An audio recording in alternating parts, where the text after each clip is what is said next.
College football on Sun Sports is brought to you by your Southern Chevy dealers. Visit Chevy.com to find out why Chevy Silverado is the 2007 Motor Trend Truck of the Year. By Steak and Shake, famous for steak burgers. And by Shands, UF and Shands, the science of hope. The Florida Gators, under the direction of Coach Urban Meyer, take to the field for today's game with the Vanderbilt Commodores. Both teams 5-3, trying to make something happen. Let's go down to the field and bring in the third member of our broadcast team, Steve Babbitt. Thanks, Larry. Well, this past week, the Gators have had to rebuild and retool a defensive line beset by injuries. Last Saturday against Georgia, the Gators lose 2 more defensive linemen. Nose guard Javier Estepini, the starter, out for the season with an injured knee, and backup Terrence Sanders out with a sprained ankle. He's gone for a couple weeks. So where do the Gators go for defensive line help? They go to the offense. They grab backup center guard Michael Pouncey, and he'll now be at nose guard. The All-State offensive lineman from Lakeland has transitioned well. Craig Madison says in 3 days, he really picked things up. Aggressive, smart, and knows the position. In fact, guys, don't be surprised if he starts today at nose guard. Let's go back upstairs. All right, thank you very much, Steve. And what a challenge for Michael Pouncey to step in here in front of the home folks and see what he can deliver. The Vanderbilt Commodores, under the direction of Coach Bobby Johnson, who just got his 20th win at Vanderbilt. Overall, 20-46. But what stands out, 14-17 the last 2+ seasons for Bobby Johnson. So Vanderbilt, a much better team right now than the one he inherited 6 years ago when he made the move from Furman up to Nashville, Tennessee, to become the head coach at Vanderbilt. So Bobby Johnson and the Commodores come into town looking for a victory over the Florida Gators. For the Gators, Urban Meyer, the head coach in his 3rd season, the national champions a year ago, a 3-time national coach of the year. Urban Meyer 27-7 with the Gators, and overall 66-15. The keys to the game are brought to you by Chevrolet. Visit Chevy.com to find out why Chevy Silverado is the 2007 Motor Trend Truck of the Year. And Larry, what the Commodores want to do is they want to run the football. They run. The idea is this is a Gator football team that has been giving up a lot of yardage via the run, and if they can run the football, that should set them up to be able to get some play action passes down the field. Defensively, they want to shut down Percy Harvin. Percy had 138 yards versus Georgia and only 12 catches. He's averaging over almost 17 yards a catch and 8 yards per rush. And if you're the Gators, you've got to establish the running game. You want to force Vandy to put 8 men in the box. That should open up some play action passes out on the outside, for our receivers that have big play capabilities. And then defensively, you've got to shut down the run. In the last 4 ball games alone, this team has really struggled trying to shut down the run. They have given up basically 160 yards a game versus the run. Florida coach Urban Meyer wants his guys on edge today. This is a huge game at home. Gators haven't been home in 5 weeks. And the head coach certainly has his game face on and the excitement of Gator football ready to go. Vanderbilt lost the toss. The Gators won it and deferred, so they will kick off and challenge their defense to try to establish a tone early on. And I think that's a good thing. You've got to get this defense playing football where they're playing at a high pace. You've got the 90,000 screaming fans that's going to be here to help support them. So let's see if they can go down and get some 3 and outs. Early in the year, a lot of 3 and outs, getting the offense the ball in good field position. Not so in the last 4 ball games. DJ Moore, the Vanderbilt return guy, he's their best. Florida will kick away from him and aim it instead for Alex Washington. Washington breaks to the outside, across the 40, and gives Vanderbilt excellent field position at the 44-yard line. Brian Thomas, a reserve safety, makes the tackle along with Major Wright. For the Gators, you see Major with that broken thumb playing with that big club of a right hand. That's got to be tough for him. 23 yards officially on the return. So Vanderbilt will go on offense first with Mackenzie Adams. He's a sophomore from Tulsa, Oklahoma. Vanderbilt has used 3 quarterbacks this year. Mackenzie Adams, Chris Nixon, the 2 primary guys.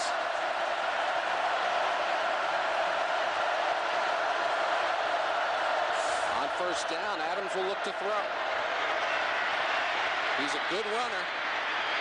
And he won't get very far that time. Excellent coverage for the Florida Gators as we take a look at the Vanderbilt Commodores going on offense to start off this ball game. Your Checkers starting lineup brought to you by Checkers, the official burger of the Florida Gators. Earl Bennett, the great wide receiver, all-time leader in the SEC in receptions. Up front, 5 seniors, Williams and Stanley, both starters, fifth-year senior tackles, as good a pair of tackles as there is in the SEC. Vanderbilt very good up front, the best line they've ever had. Michael Pouncey starting on nose after just a handful of practices for the Gators. And there's not a lot of running room in the middle. Adams bounces off a hit and falls forward across midfield, and it'll bring up third down as we check out the defense for the Florida Gators up front. You got Harvey, Torrey Davis. You see that Matt Pouncey has moved into the starting lineup. Clint McMillan with a shoulder problem. The Gator linebacking core led by Brandon Spikes, Florida's top tackler so far this season. And in the secondary, the Gators have got to get some big plays out of their secondary. They haven't been able to take the ball away. Your starting lineups brought to you by Checkers, the official burger of the Florida Gators. Big third down to start things off.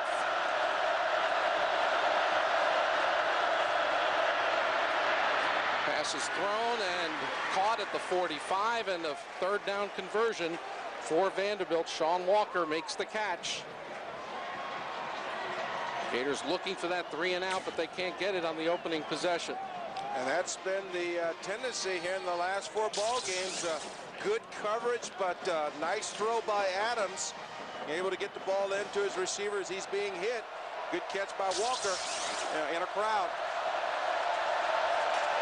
Already in Vanderbilt Commodores into Florida territory with that first down. Here's Jennings running right side. He's got 5.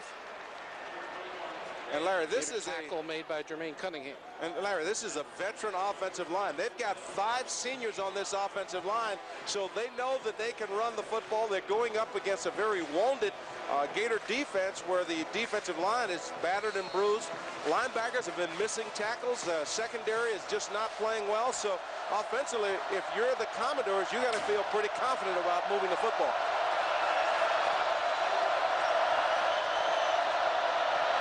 They fake up there is Hawkins getting the ball, and Vanderbilt kind of wishes they had faked it because the Gator defense was all over it and drives him back for a loss of a couple. There's Pouncey leading the way along with Derek Harvey. Let's go back and take a look and see just what's going on along the line of scrimmage. Nice job by Pouncey of taking up 2-3 blockers. Gets great penetration in the right guard gap and just destroyed all of the blocking on that particular play. Gator co-defensive coordinator Charlie Strong likes seeing negative yardage on running plays. And again, the Florida defense looks to make a third down stop. There's the throw, and the tackle is made, and that should be shy of a first down.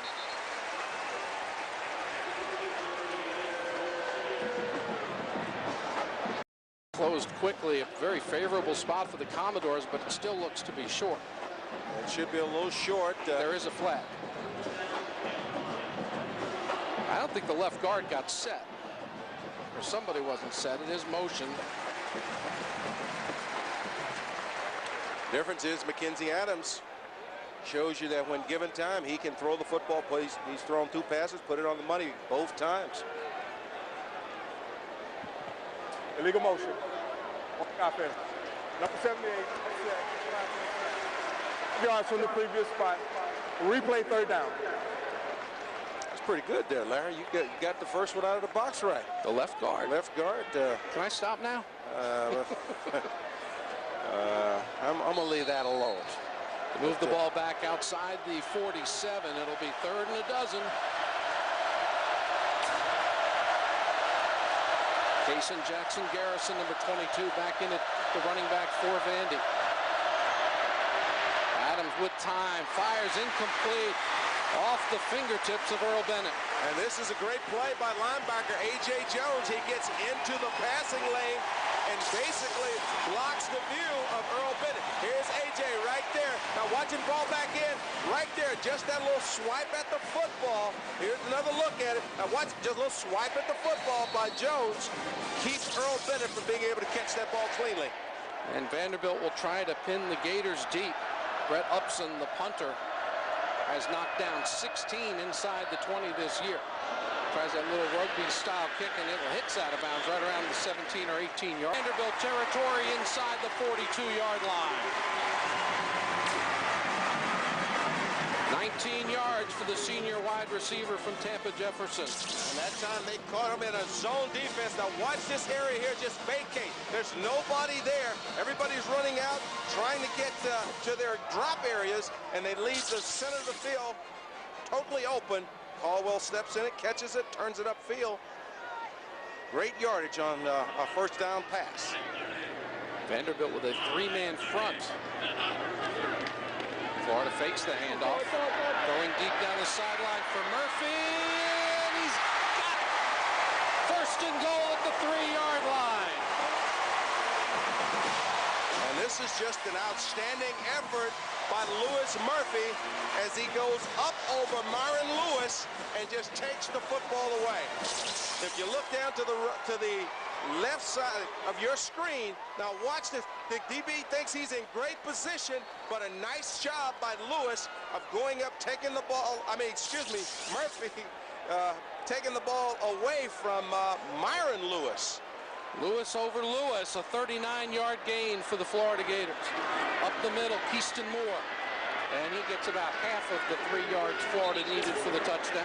And that's what you want to see. You want to see Keaston Moore get off to a good start. You want to see him pounding the football. He's had a little trouble there lately, Larry, hanging on to the football. But, you know, this is showing you've got some confidence in him as you start to give him the ball down in the money zone.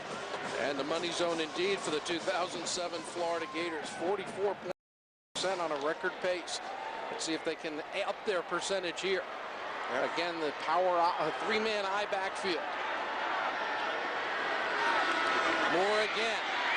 He's in. Touchdown.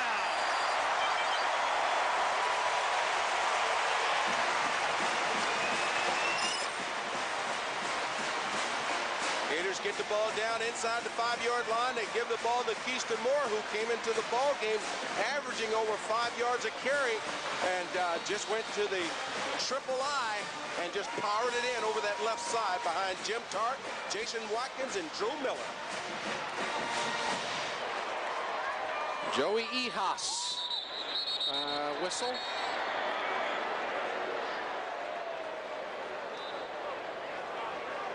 Is under further review. They're checking to see if he actually crossed the plane before the knee touched. Had an official right on it. Let's take a look.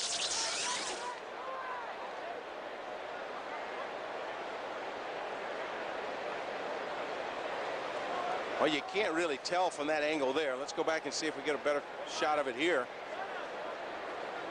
And the key is, yep, let's see where we get here. Right there, he's still on top.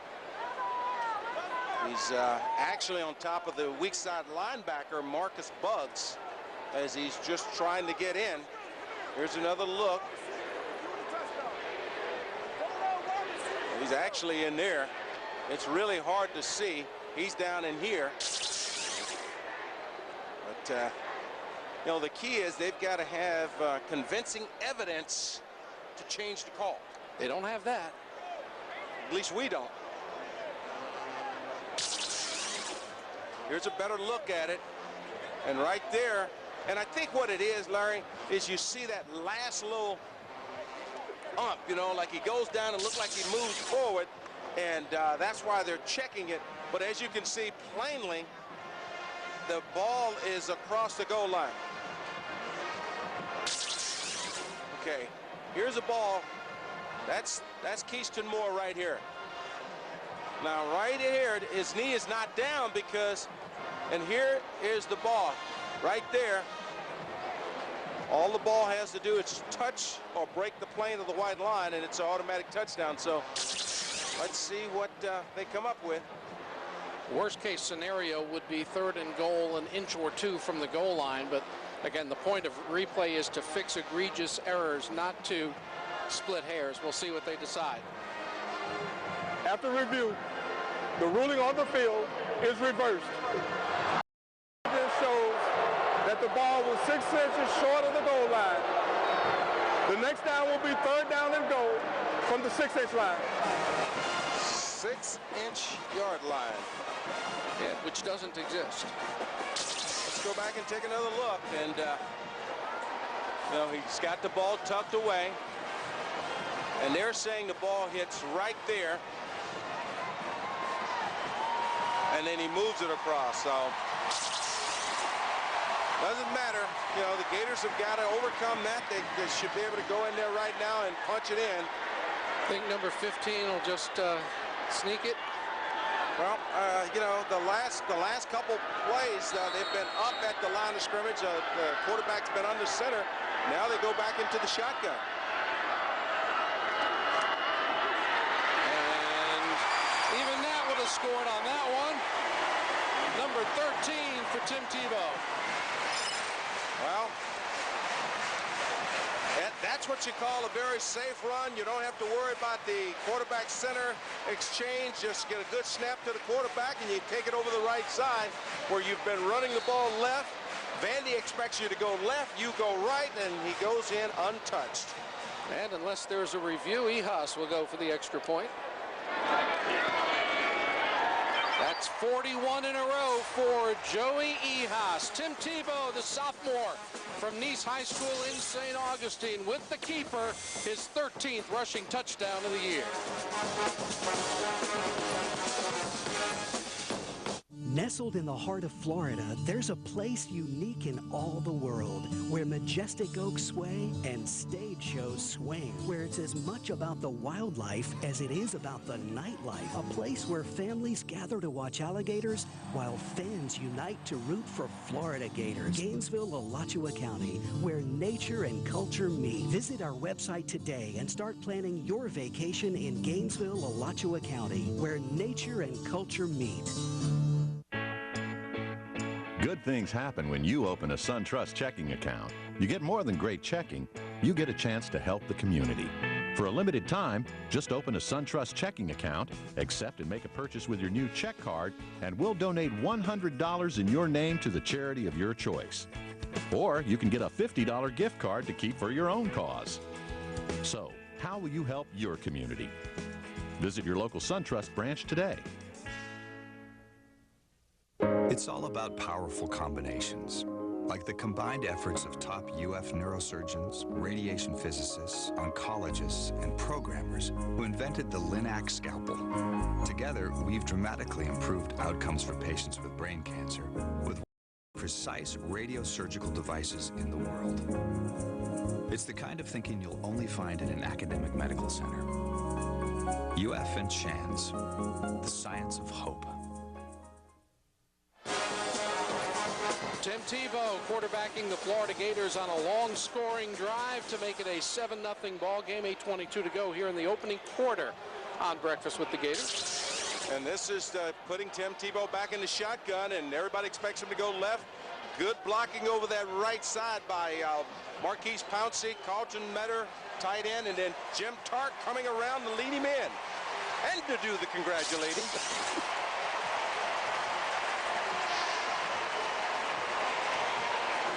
And you see Keyston Moore. Keyston got a couple carries on that drive. Well, it looks like the training staff checked in on him after that play at the goal line was ruled a touchdown and then taken away and changed instead to a 3rd and goal, which the Gators immediately converted. And it's got to give Keyston Moore a lot of confidence that coach gave him the ball twice down there inside the 5-yard line, especially with him having trouble fumbling the football in previous games. So the Florida Gators get set to kick it off for the 2nd time.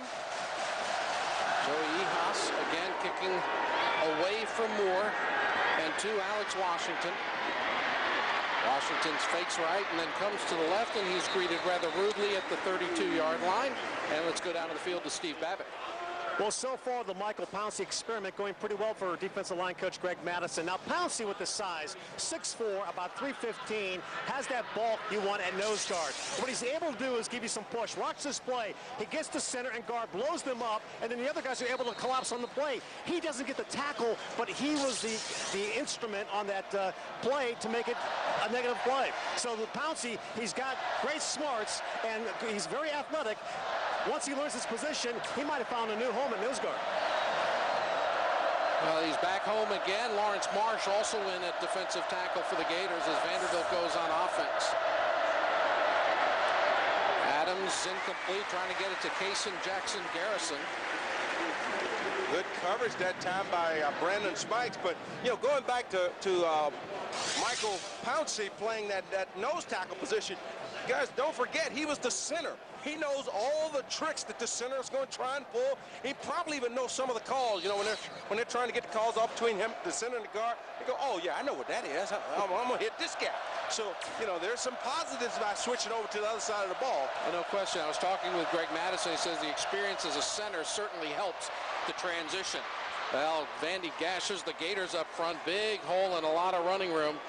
And up a first down as the Commodores move the chains against the Florida Gators. Well, the Gator men's basketball team is getting set for action. They will be taking on Lynn in their final exhibition game on Monday night, November 5th at 7 o'clock. For ticket information on the Florida Gators, call 1-800-34-GATOR. Mark the ball at the 46. Vandy stays on the ground.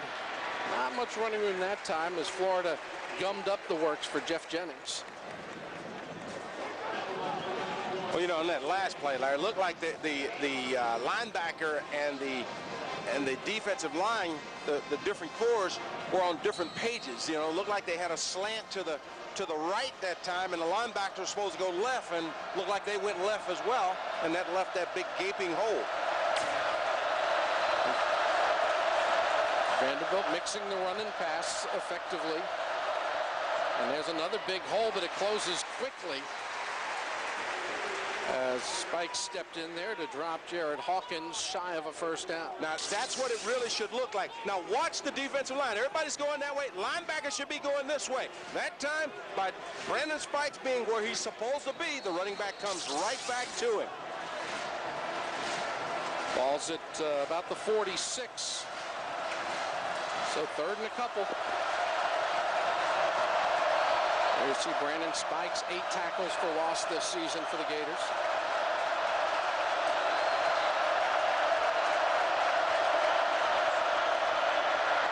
Adams with time goes down the sideline, and it's incomplete. Trying to get it to Sean Walker, but Wandy Pierre-Louis was right there. Great coverage that time by Wandy Pierre-Louis as he had inside position, located the football. If you remember in the Georgia game, he had great coverage, tried to look to locate the football, and then the ball was picked off the top of his head by the receiver. That time, he feels he should have had his second interception in as many ball games. Fourth down and a couple. The Gators trying to get lined up as Vanderbilt may have something going on here. They don't need a lot on fourth down. Florida has to be careful not to jump. Another rugby-style kick. Hits at the 15. Brandon James fields it at the 7. James to the 20. He's got room. Brandon James down the sideline. Tripped up in Vanderbilt territory inside the 40. And Larry, this is what you've been looking for from your special teams. In the last couple of ball games, your special teams have not come up with big plays to help you. Now, nice job of feeling this thing on the bounce, not panicking, and then going right up the side. One-on-one, big offensive center or lineman is not going to make that tackle on Brandon James. He just left number 85 standing in his wakes. Give Nate Campbell credit for the tackle that kept James from going all the way, but 55 yards for the sophomore from St. Augustine High School. So the Gators with great field position trying to add to an early lead.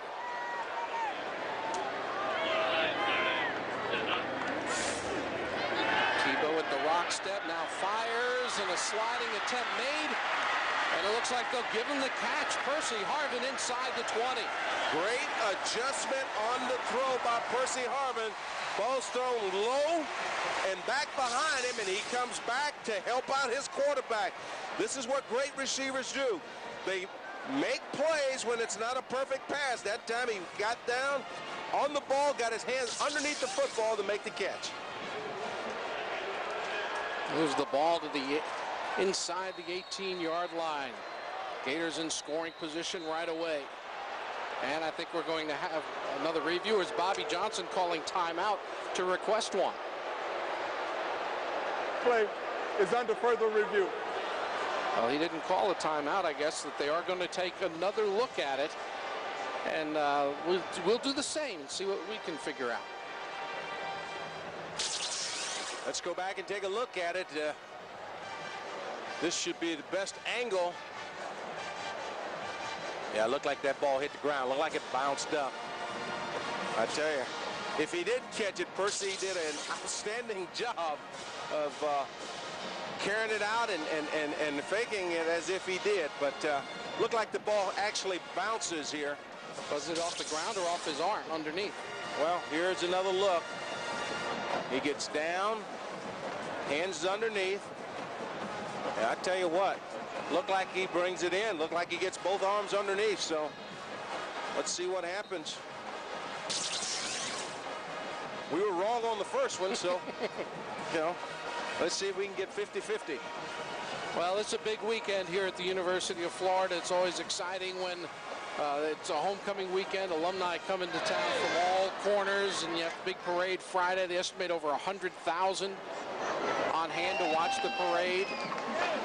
And you've got the cheerleaders and everyone, the youngsters saying, I'm going to be in that parade someday. But part of course, a big part of the parade every year, the Pride of the Sunshine, marching along, playing. They did play quite a bit, just not for us. And Mr. Two-Bitch, George Edmondson, probably the most famous cheerleader in college football history. Bobby Johnson brings his Vanderbilt Commodores into Gainesville to try to get a victory. The ruling on the field is confirmed. It is a catch and the first down. How about that? I just like the way he said. He didn't say the ruling on the field stands. He says it's confirmed. Stands means Sound like I'm in for London again, yeah. Brett. Well, I think when they say confirmed, it means that they agree in the booth. When they say it stands, it's too close to call. So, what are you going to do? Gators with great field position at the 17. Tebow extremely sharp throwing the ball early on. Here's Harvin. Percy to the 10. Percy, Harvin scores!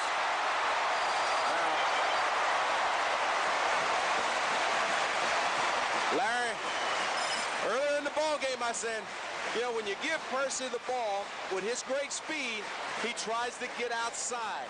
This time, you give him the ball, it looked like he's going to start outside. He hits a crease, cuts it back, and before you know it, he's in the secondary, and then once he gets in the secondary, he has the speed to get into the end zone, as we saw there. Such a dynamic talent, averages almost 12 yards a touch for his career, and Harvin has helped give the Florida Gators a 14-0 lead. Percy from Virginia Beach runs it in for his 4th rushing touchdown. Hi, Chris Doyle. Happy homecoming. Hey, happy homecoming to you, Steve. Thanks. Option left, well defended by the Gators. And they drop him. And the key to that, Larry, is the ability of everybody to come down the line of scrimmage on the option. So therefore, when Nixon did pitch it, tried to tuck it back inside, there were a bevy of Gator defenders there on the tackle. A bevy? A bevy. Sounds like more than one or two. A.J. Jones, the guy who turned it in. Lot of blue shirts. Now Mackenzie Adams back in at quarterback on 3rd and long for Vanderbilt. Gators show a blitz. Now they drop cover. It's a screen pass. And it's going to work for a first down as Hawkins takes it across the 30 to the 34, where he's run out of bounds by Major Wright. Well-executed screen pass that time by Mackenzie Adams. He looks out to his right side, knowing all the time he wants to screen the ball back to the left. He's looking out, now boom. Good timing by the offensive line. Like I say, veteran offensive line that did a nice job of disguising, holding for a couple counts before they came out on the screen pass. Josh Eames, the big left guard out of North Cape May, New Jersey, among those blockers for Vanderbilt on the screen pass. Now the Commodores go empty from the 34. Adams fakes the keeper. Fires left side, short gain to Hawkins. And he is dropped immediately by Spikes.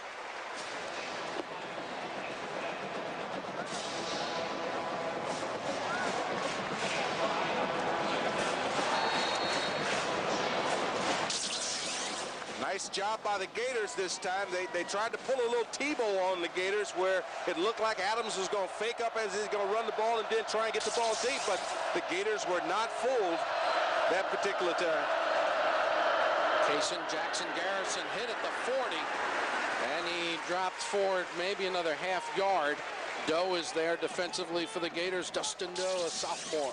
And the linebackers are staying at home, Larry.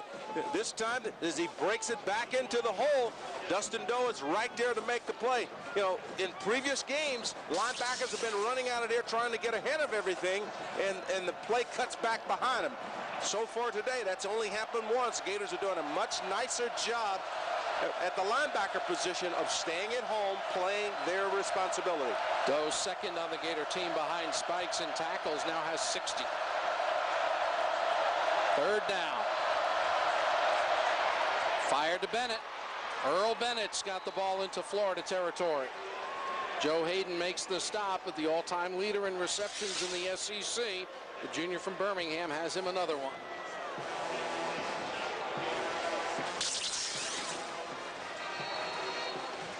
Gators come with a blitz. Nice job of picking up the blitz. What you get when you come with a blitz, if you're the Commodores, you get your number one receiver. Earl Bennett came into the ball game with 54 receptions, one-on-one, and he makes the play, catches number 55. That's an incompleted pass. Tried to get it to Bennett again, but he overthrew it. It'll be second down and 10 for the Vanderbilt Commodores right around the midfield stripe. Vandy trailing by a score of 14-0. The Gators had a chance to add to it with the ball at the 11-yard line, but a bad snap and eventually a missed field goal took away the scoring chance. And this is really the best drive Vanderbilt's put together so far, starting back at their own 21. Yeah, and they had the Gators had a pretty good defensive series going until Vandy came with that screen pass that got them out of the hole. They watched the Kentucky video, obviously. Kentucky lived on screen passes. Now Adams flushed out of the pocket. Runs, fakes a shovel, and will be forced out of bounds. There's a flag. Oh, my goodness. Looked like he ran out. I didn't see that he got hit out, but we'll check on that. Yeah, they might get Jermaine Cunningham with putting his hands on him after he crossed the out-of-bounds mark, but an outstanding job by Jermaine Cunningham on that particular play. Well, they string it out. They drop the quarterback for a 4-yard loss and then give him 15 and a first down. So instead of third and long, the Commodores will be inside the Florida 40.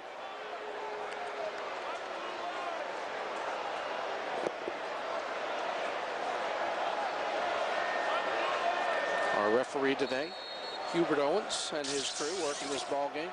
Here's another look at it. Cunningham fighting off. And see, he actually puts his hands on him right as he's still in the field of play, but it's when he extended it, I think it's the last part of that play that they saw, Larry, and hit him with the penalty. Vanderbilt at the Florida 37.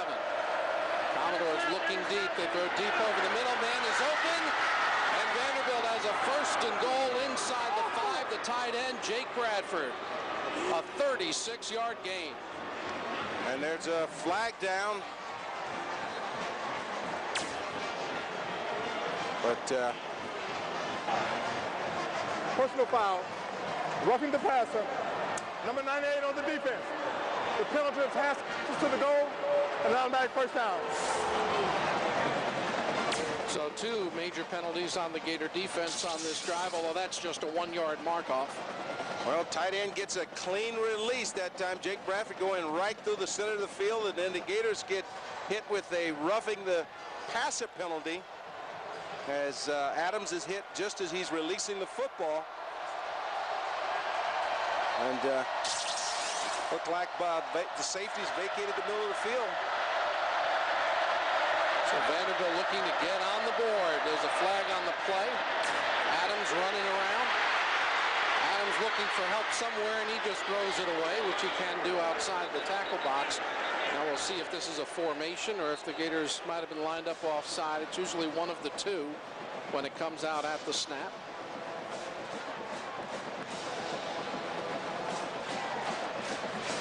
So one Vanderbilt player.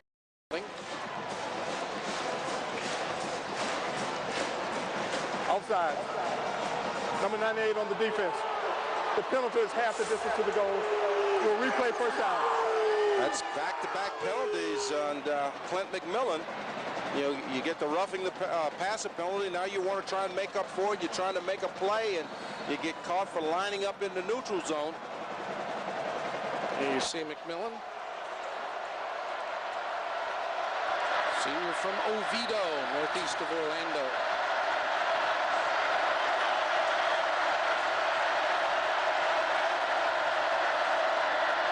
Adams, he's in the end zone for a touchdown. So Vanderbilt drives the length of the field after the missed field goal by Florida, and they get back within a score.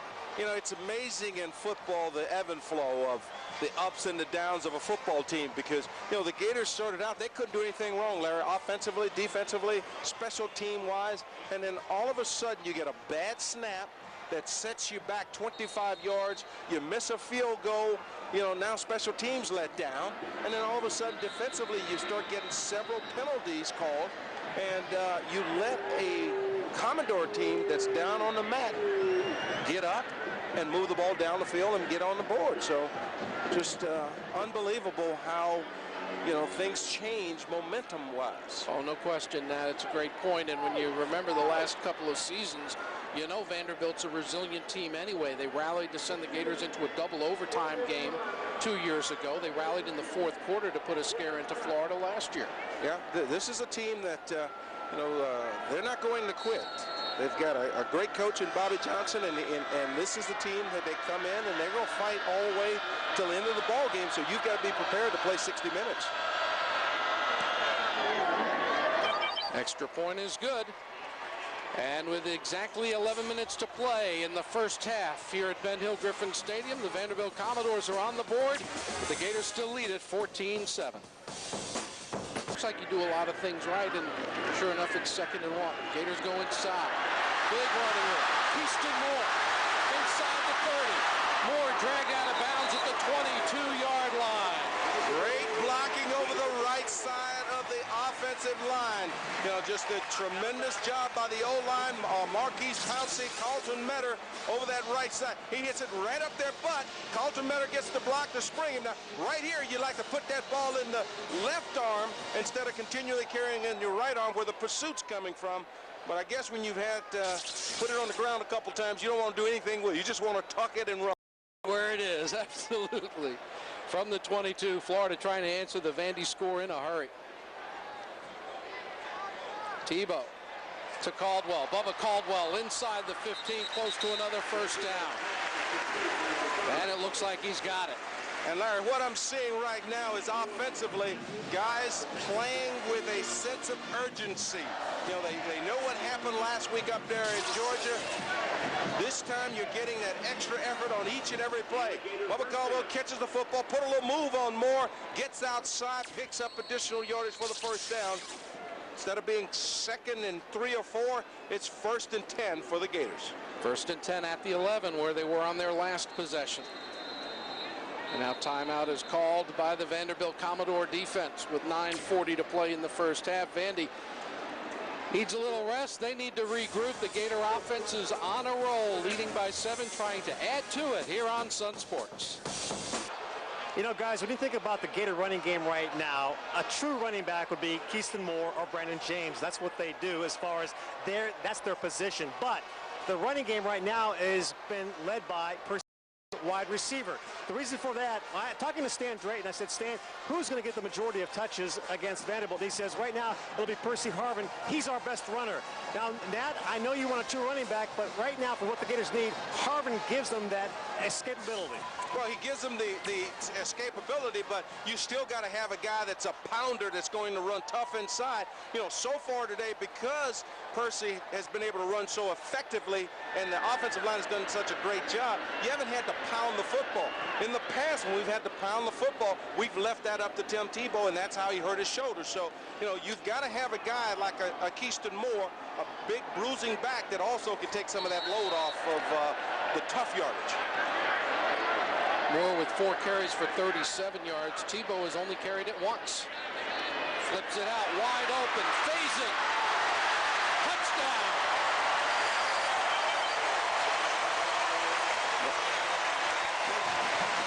Now, Larry, this reminds me of the Gator football team that we saw early in the year. That time, they're a little trickery. You pull the ball out. You got a little crisscross there in the backfield. You pull the ball out, and then Tebow comes out and gets the ball into Fason's hands, who was one of the guys that crisscrossed. But the block by Bubba Caldwell to get him into the end zone is stuff that we saw early in the year. Just everybody going 120 miles an hour on each and every play to help each other be successful. Jared Faison, number 11 from 11 yards out, catches his second touchdown of the season for Tebow, number 19. The Gator lead back to 14. You know, and when you look at Earl Bennett and the amount of receptions, he's only averaging 11.8 yards per catch with 4 touchdowns. And here's a guy that came into this ball game with 54 catches. So, you know, you're really not getting a whole lot out of one of the speediest players on their football team with him averaging only 11 yards a catch. Gators check out Pouncey and McMillan at tackle and send in Torrey Davis and Justin Tratto. Try to get a little more pass rush on 3rd down. Vandy above 50% on 3rd down. That's been an issue for the Gators of late.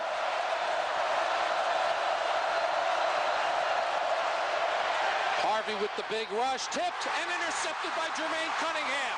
Cunningham inside the 20. The Gators will have the ball at the 17-yard line. Jermaine Cunningham being alert. Couldn't get there to flush the quarterback, get the sack on the quarterback. Reacts when the ball is thrown, but it was Brandon Spikes that got his hand on the football and deflected it up in the air. Right here, taps it up in the air. They're trying to get the ball to the crossing route to George Smith. And then great job of athleticism by Jermaine Cunningham, big defensive end, picking the ball out of the air and then taking it down. And, you know, most guys would have tried to avoid the quarterback, but instead he wanted to run over the quarterback. That's a defensive end mentality. Corner would have tried to avoid it. Well, he gets called another hit on the quarterback. From the 17, Tebow fires, caught at the 5. It's a 1st and goal Gators, Percy Harvin. Now, this one I really cannot understand if you're the Commodores. Where is Percy Harvin? You know, you've got Bubba Caldwell, and everybody's reacting to everybody but Percy Harvin. And Tebow finds him on the sideline. He catches the football before DJ Moore can get up and make the tackle. Harvin having just a sensational day for the Florida Gators, running and receiving. 1st and goal.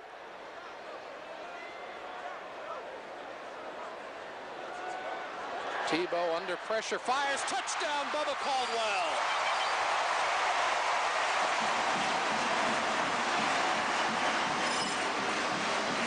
Great patience. That time by Tim Tebow, giving Bubba Caldwell an opportunity to uncover as the play took a little longer than anticipated. Blitz coming from his backside. He moves out to his left and then gets the ball in the hands of Andre Caldwell. for another Gator touchdown.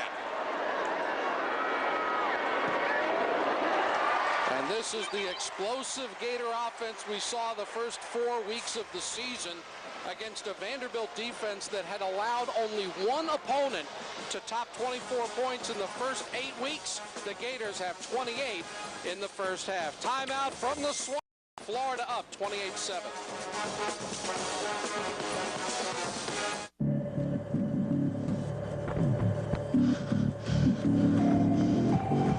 At the Gatorade Sports Science Institute, we test athletes in the lab.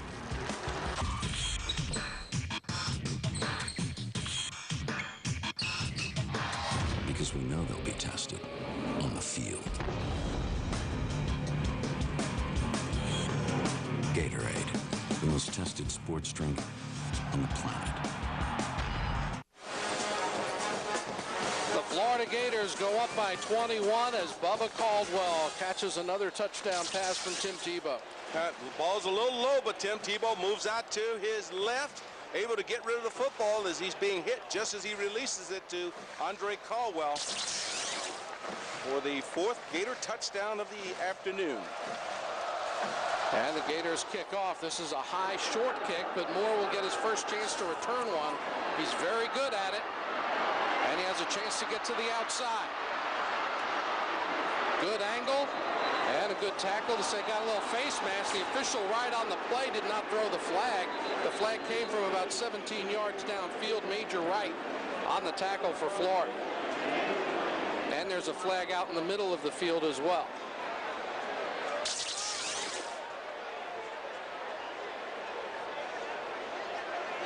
Here's another look at it. DJ Moore shows you his niftiness, and then he gets out to the... Basically, I didn't see the actual flag, but very tough tackling for Major Wright with that big club on the right hand, and only got the left. So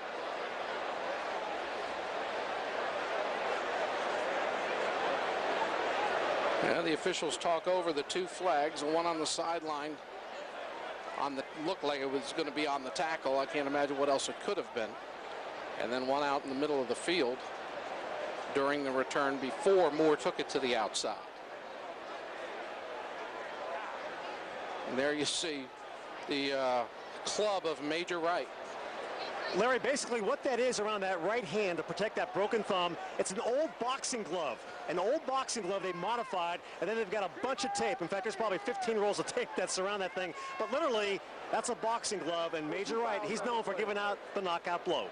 In the return, personal foul, face mask on the kicking team. Number 21. That was a black below the on the receiving team, number 76. Those fouls will offset. We'll re-kick. And that took 3 minutes. Offsetting penalties. Nat and I could sort it out in 13 seconds. well, it allowed both the cover team and the return team a chance to catch their breath. I'm guessing Moore doesn't get this kick. So the Florida Gators with Major Wright on the kick coverage really struggling to try to do his best. Well, you look at the career list, and Bubba Caldwell, the 5th-year senior, well, that's what Chris Dorian gets for coming on our telecast. He's been tied for 6th place in school history. And really, if it had not been for the injury this year, Andre Caldwell had a chance to become the all-time Gator receiving champ by surpassing Carlos Alvarez with 172. You know, he still has an opportunity, but it's going to be tough. You know, he's got to have some big ball games, and the Gators have got to get into the postseason with a chance for him to have some big receptions. So. In Carlos's day, bowl stats did not count. Bowl stats now do count, as would SEC championship game stats. So yeah, he has at least 4 more games. Yeah, but if you talk to Carlos, he'll talk about they only played 10 games. And if you talk to him long enough, it'll be 9 games. So. Line drive kick right over the head of Moore, who is creeping up. And Vandy will have to start at the 20-yard line. The Gator offense has been terrific this afternoon with 4 scores already. The first time they go to the goal line, Keyston Moore gets credit. They take it back, so Tebow says, fine, I'll run it in. Florida's got its first touchdown.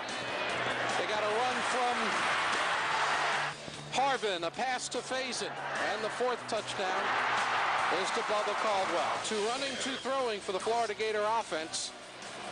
They've not had to punt, and they have 1 missed field goal. Just tremendous offensive execution. Tremendous offensive execution, and it's also great balance on the offense, both running and throwing the football.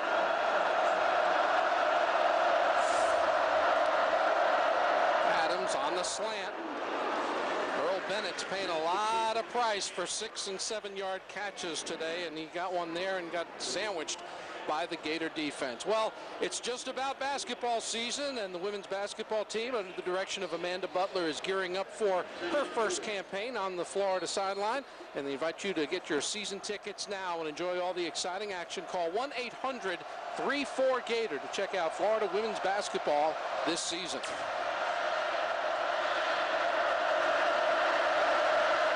On 2nd and 4, they run inside for maybe half a yard. Hawkins knocked off his pins by A.J. Jones.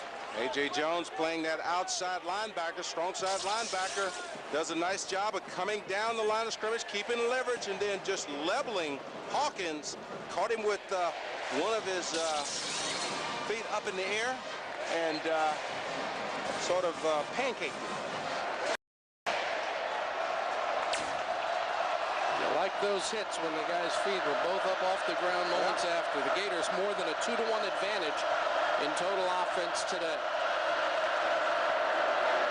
Under pressure, the throw and catch is made just across the 30, and that's enough for a first down. George Smith, junior from Hollywood Hills High School in South Florida. Only got about 4 or 5 on the play, but that's all he needed. Yeah, but I like the way the Gator secondary is playing right now, Larry. They're up in their face. They're pressing. They're challenging them. George Smith is 6'3", 200 pounds, and Joe Hayden is all in his mug each and every time he comes up to the line of scrimmage. Inside 4:40 to play, opening half. Gators up by 21. Florida corner blitz is picked up, and it's just thrown away by Adams. Now, that ought to be grounding. He was in trouble. He was in the pocket, and there wasn't a receiver within 40 yards. Well, I mean, nowhere. Well, he had a receiver, but he was not throwing it to him because he was covered. This is just a good job of getting rid of football. He wants to go out to his right. Everything's covered. Now he double clutches, and he just basically, he throws to an area where the receiver was just leaving. I'm going to give him the benefit of the doubt. May have been left that area the previous play.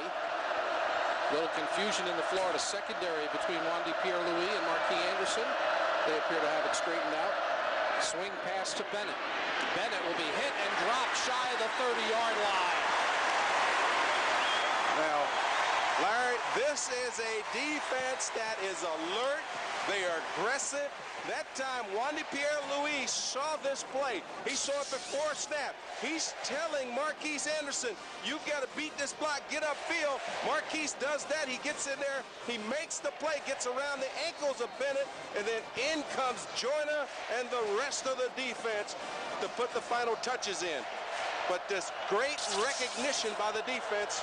Everybody's alert.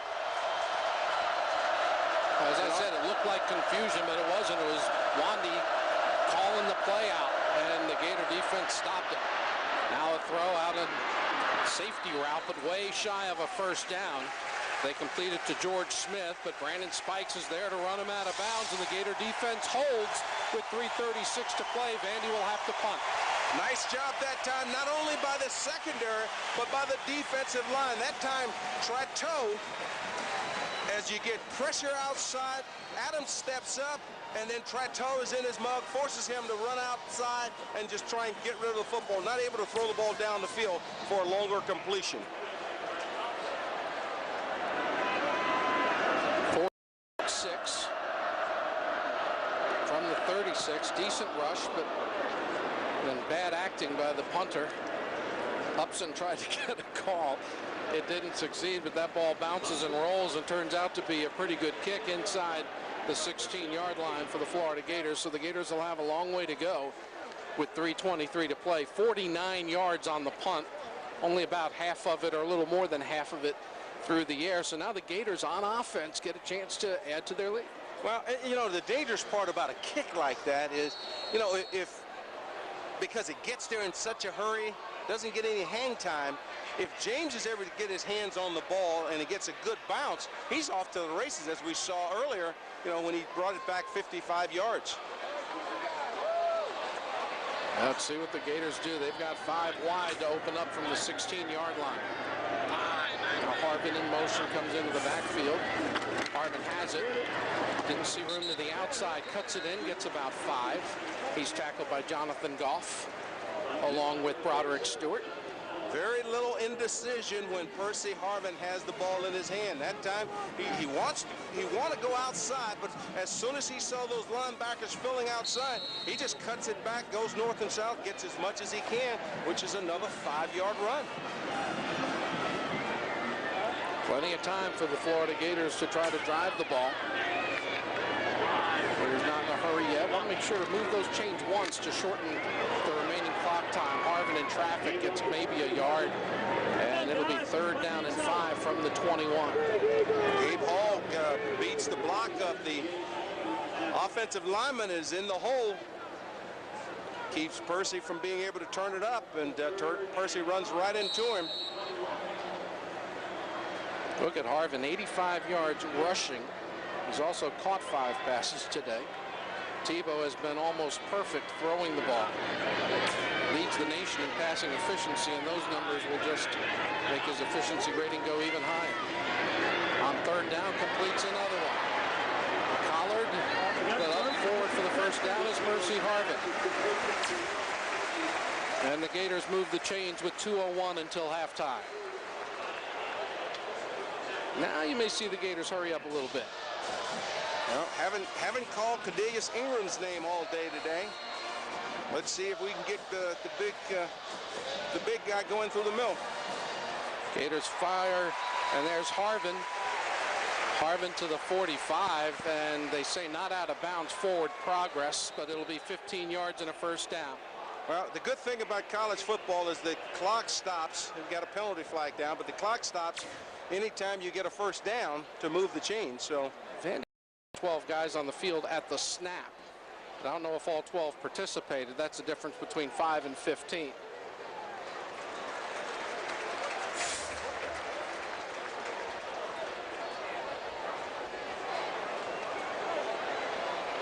Well, he added on to the run either way, so I believe. Illegal participation. 12 men on the defense participating in the play. That penalty is refused. The result of the last play is the 1st down. Okay, so the Gators take the 15-yard gain instead of the 15-yard penalty. Don't want to take the stats away from the fellas. And a nice job by the Gators of not even worrying about it. They got in the huddle, got the play called, and they're right there ready to snap the football as soon as the referee blows it available for play. There's Harvin with another 1st down inside the Vandy 40. 15 yards on the play.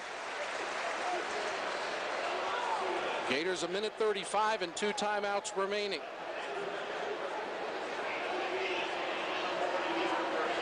Just a great day for Tim Tebow throwing the football and Percy Harvin catching it and running with it.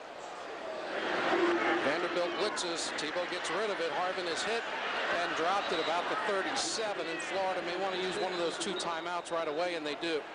Good clock management there by the Gators, saving as much time as they can.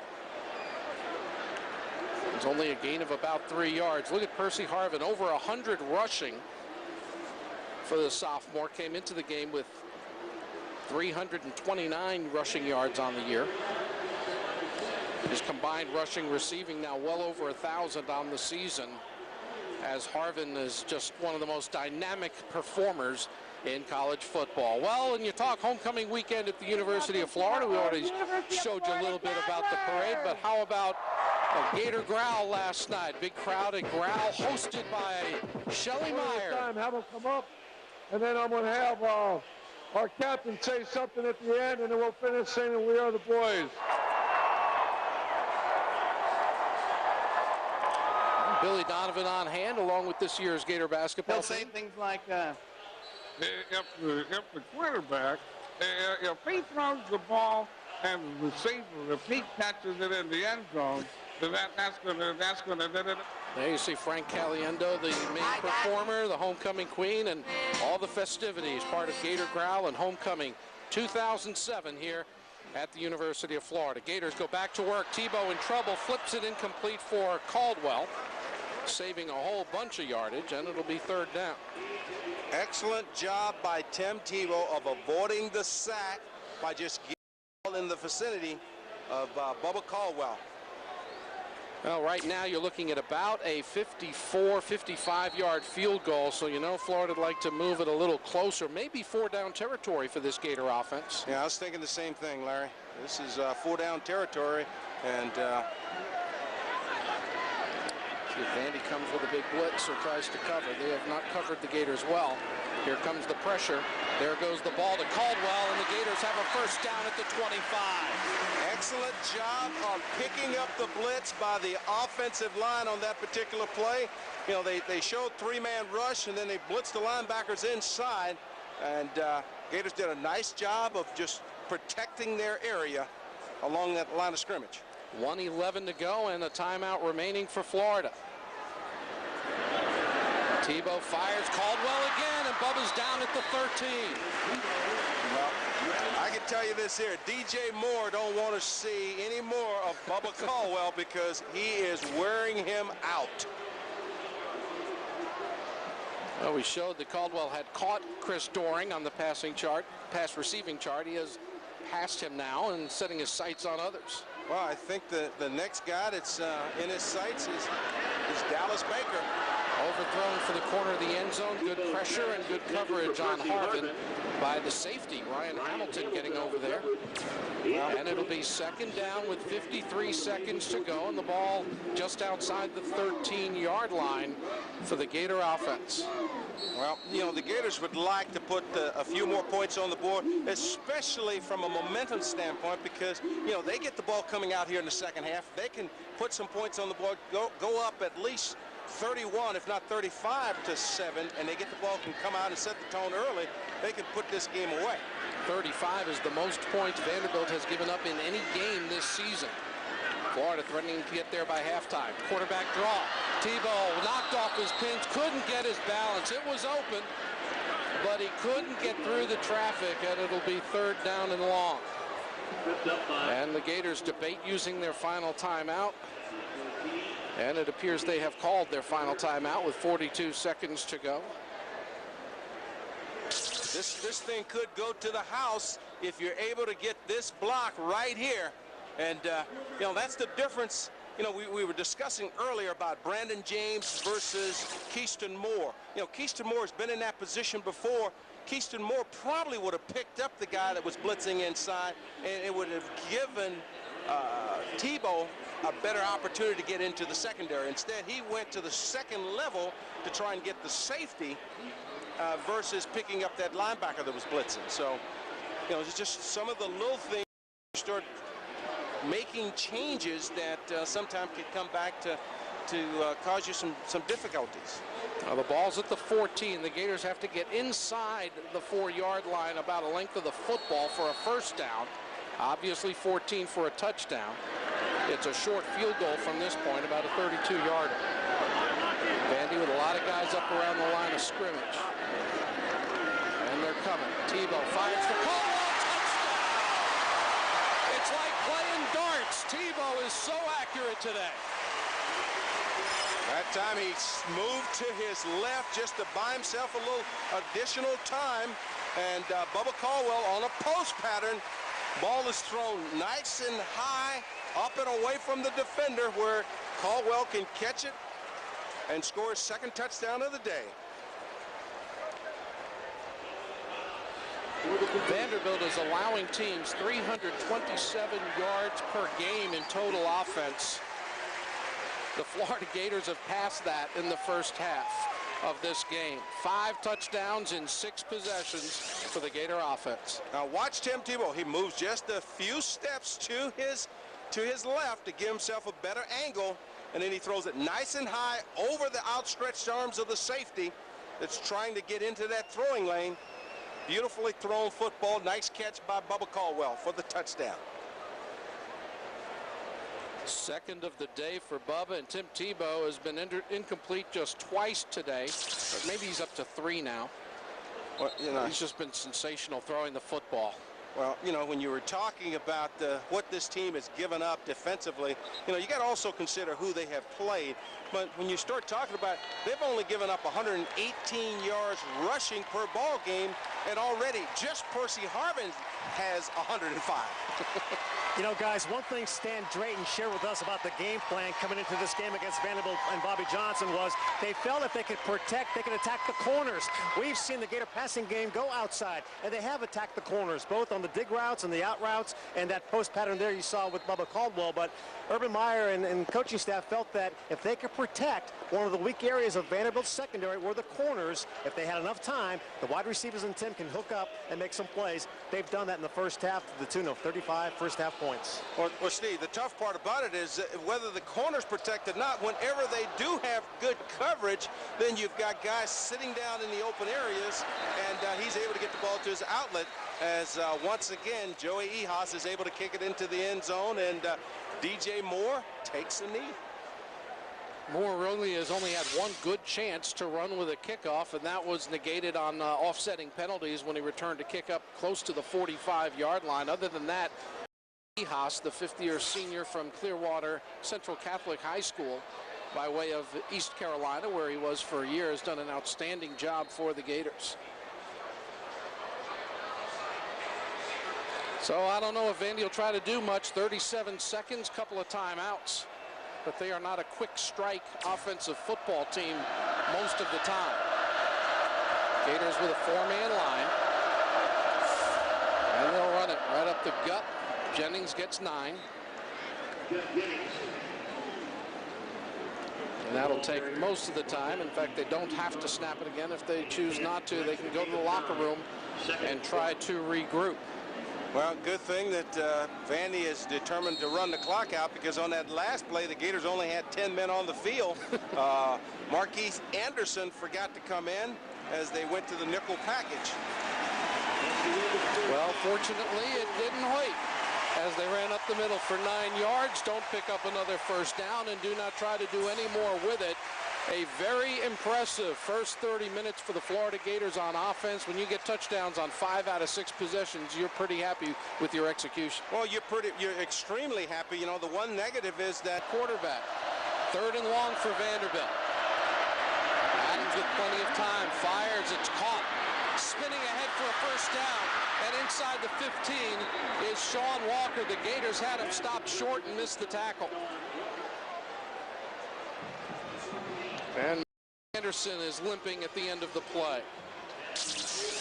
A lot of guys asking to come out. You know, tremendous job by Mackenzie Adams as he double pumps. And, you know, right here, you know, you see a Gator defender just diving, trying to knock that ball down. I think that was Kyle Jackson. But what you've got to do is make the tackle. It's third down. They're short of the first down. You make the tackle there, they either got to kick a field goal or go for it on 4th down. So, you know, if you're going to try and make that kind of play, you got to be sure you're going to be able to make it.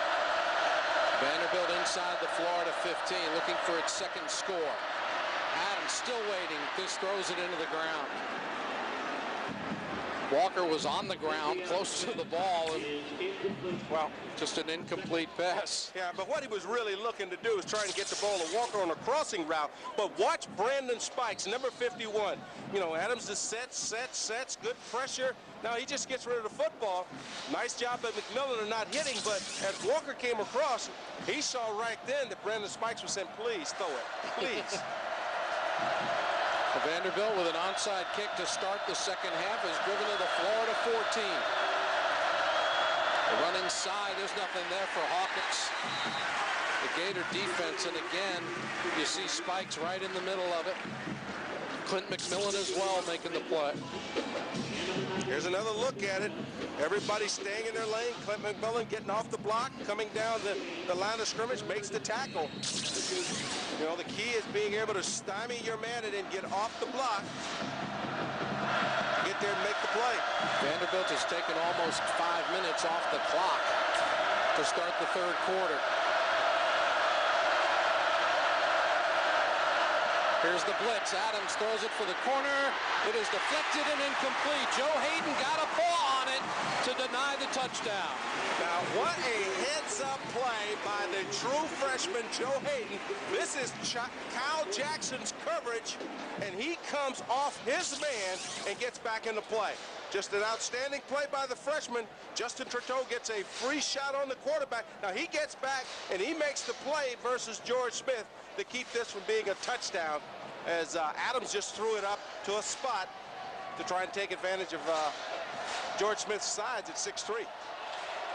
Vanderbilt will go for the field goal to try to get something out of this drive. Brian Honfeld, 10 for 14.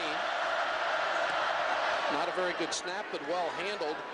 And the kick is good. Give an assist there because a nice job on the hold for Vandy by the quarterback Adams. And Honfeld has his 11th field goal of the season. So Vanderbilt capitalizes on the onside kick and is able to take 5 minutes off the clock, which really isn't in their best interest. And 3 points on the board. It would have been more if not for Joe Hayden. Harvin is, it just doesn't look like he's running that fast, and you think you've got him, and all of a sudden you dive and he's not there. I mean, he just has that elusive speed that when he turns off on the afterburners, doesn't really look like he changed speeds. It's just he found another gear. He's got a gear others don't have. He's got the gear others have when they're sleeping at night, dreaming about the game the next day. It's just amazing gifts that young man has. The combination as a runner and a receiver for the Florida Gators, almost to 2,000 career total yards. Well, the thing that's so amazing about Percy is that, he has the kind of skills that you can't teach. You're born with those, and, it's that innate ability of not only being able to run fast and catch the football, but also, that ability to know when to make which move. I asked him which he likes more, running for a touchdown or catching a pass. He wants to run. He says it's more fun to make. He says, usually when I run, I make more people miss. Well, he can do it all. And, he's a guy that, as long as he stays healthy, he's going to set a lot of records here at the University of Florida. From the 38, Harvin comes in motion toward Tebow. They fake to Harvin. Tebow rolling, fires, intercepted. The safety Langford has it at the 42-yard line. Deflected pass, and Vandy has its second takeaway of the third quarter. Yeah, and this time, this is all on Tim Tebow because this is a ball that should not have been thrown. His receiver could have helped him out a little bit by continuing to work back to the football, but you've got that outlet receiver out there that, you know what, if you don't hit him, you can throw it away. Now, right here, he's got somebody in the flat. He tries to force this ball in, and because the play took so long, Bubba Caldwell's not able to make the play. And Vandy's in good field position with a chance to go and add some points to them. Big defensive series for the Florida Gators. This becomes a very different looking ball game if the Commodores can drive it in and score here. Adams flips it high and way over everybody. Kyle Jackson the closest to it. The Gator free safety, and it's incomplete. They keep trying to get the Gators to bite on the quarterback draw, and Gators are not doing it. Kyle Jackson is back deep, but nice job by Brandon Spikes, who was working against Garrison, of staying back and not coming up, not able to throw the ball over his head. And one of those keys to the game you talked about, Nat, is the ability to stop the run. That's why you don't have to respect the fake quarterback draw. There's a tackle made at the 43, probably a loss of the yard. Jackson Garrison. Dustin Doe keeping great leverage that time, and as Garrison tried to cut it back inside, he makes the play.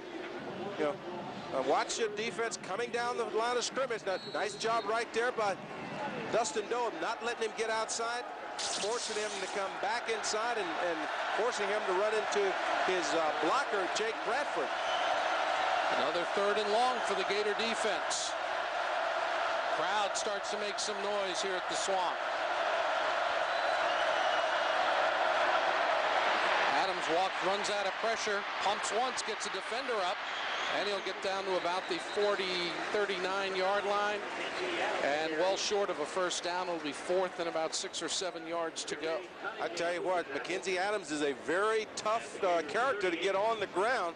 You know, that time it looked like he was going to be sacked or tackled 3 or 4 different times. And he pump faked. He did everything he had to do to buy some time and get some space where he's able to pick up good yardage on that third down scramble. Well, Vanderbilt likes to go for it on fourth down. The Gators have struggled with fourth down defense, allowing 9 of the last 10 conversions. There you see 5 for 5 LSU, 4 for 5 Kentucky. They want to stop on the year. 2 out of 3 are good. Adams with time. It's deflected. It's incomplete. And the Gator defense this time, there's a flag on the... No, there's not a flag. I'm sorry. There's some glistening something or other on the field. It's me. Justin Trateau backed up from his tackle position and got into the throwing lane. You know, you talk about athletes along the line of scrimmage. Now, he's just playing linebacker. He gets right there where they're trying to get the ball to Jennings, and he gets his hand on the football. Little zone blitz there, sort of. Well, Justin has 1 interception already this year. He was trying to get number 2. You know, it looked like he's coming. Now watch him back up, reading the quarterback eyes. Hey, is he throwing it to me? Justin Trateau has 1 interception. He almost had another one there, but he gets the stop for the Gator defense. Florida up 25. It's about 2 or 3. Well, that time it got a little scary for this Vandy football team because you had Brandon James in the backfield and then you had Percy Harvins coming around, and it's like, which one is going to get the football? And you're rooting for none of the above. 2nd down and 8. Gators doing all this without the running of Tim Tebow, who's only run it twice, once for a 1-yard touchdown, once for a loss of a yard. Harvin, not a lot of room. He's met and drilled by the safety, Langford, and there'll be no gain. It'll be 3rd down and 8. Kind of the energy's kind of left the building a little bit here at the Swamp.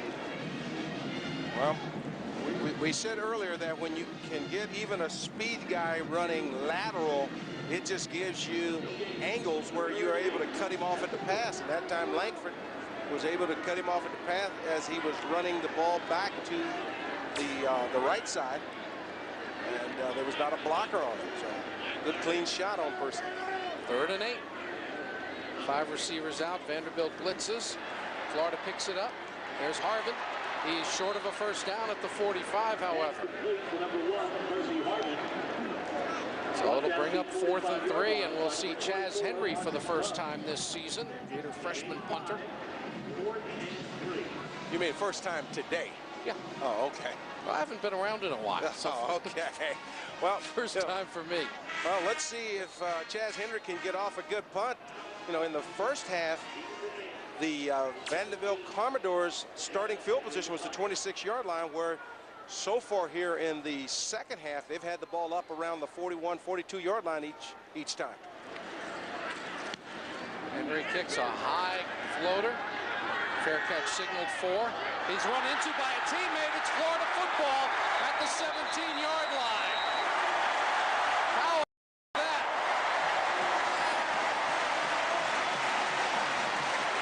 Well, if you're a Vandy, you would wish that Chaz Henry wasn't putting at all today, because the first punt, a fair catch signal, and the returner is not able to catch the football, and he puts it on the ground.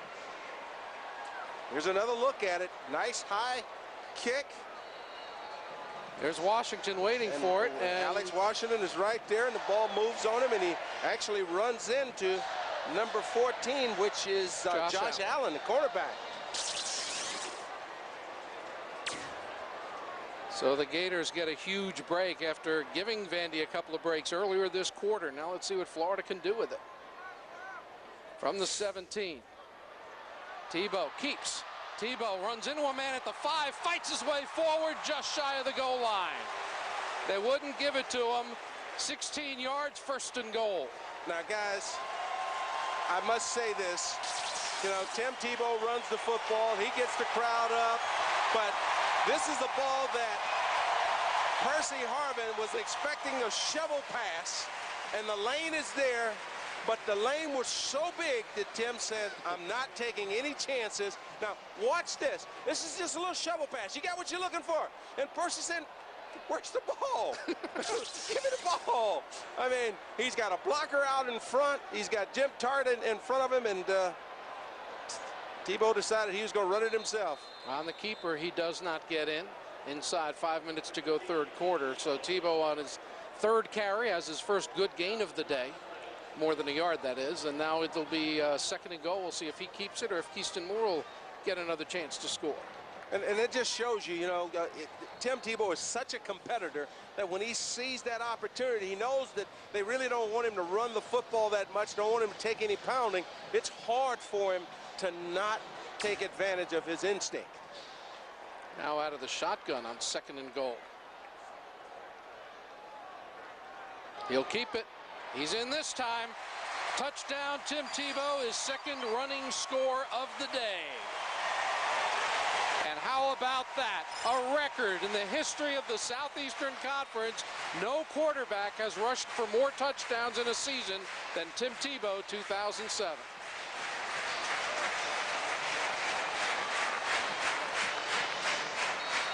Six of their 8 offensive possessions. 1 punt, 1 missed field goal.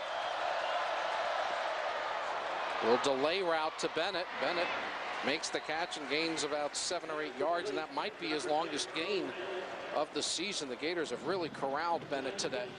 Not of the season, but of the day. Other than that one play where Jake Bradford got behind the defense, the Gators have done a nice job of playing pressure defense and keeping everything in front of them, and then coming up making the tackle.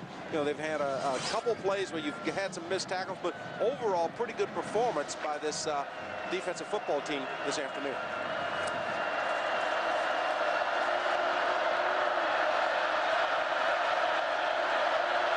Second and about 3. Oh, they let him have the corner. Mistake on the corner for the Gators, and Hawkins takes it down inside the 20-yard line.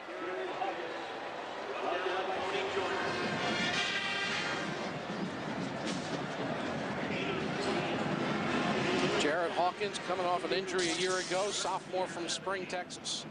Well, you got where A.J. Jones actually forces the pitch, but Brandon Spikes gets blocked, or should I say gets around his ankles, and he has to fight off a block and loses sight of the football. And that allowed Hawkins to get outside of him. Oh, the crowd starts making some noise as Vanderbilt's at the 17.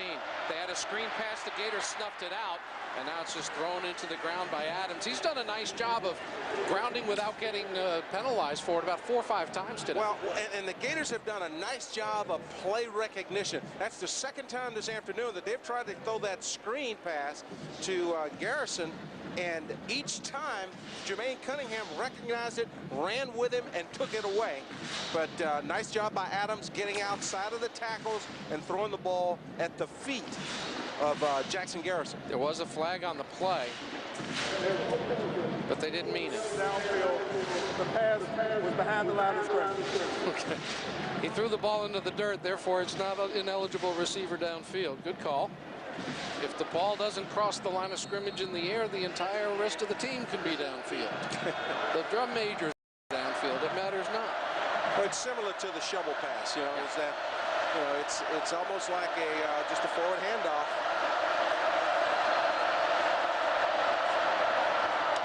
They throw in the direction of the blitz, another missed tackle, and Walker's out of bounds. They don't mark him out. He stepped out around the 11, I thought, but they say he did not, and it'll be first and goal, Vandy around the 5. Junior wide receiver number 7, Sean Walker, very tough running with the football after the catch. He's still down. He took some big shots, but just a nice job going up, catching the ball in his hands, and then Major Wright not able to wrap up with this hand all bundled up, but then he stayed in there, and then Brendan Spikes came in and put the hat on him, and he's still down.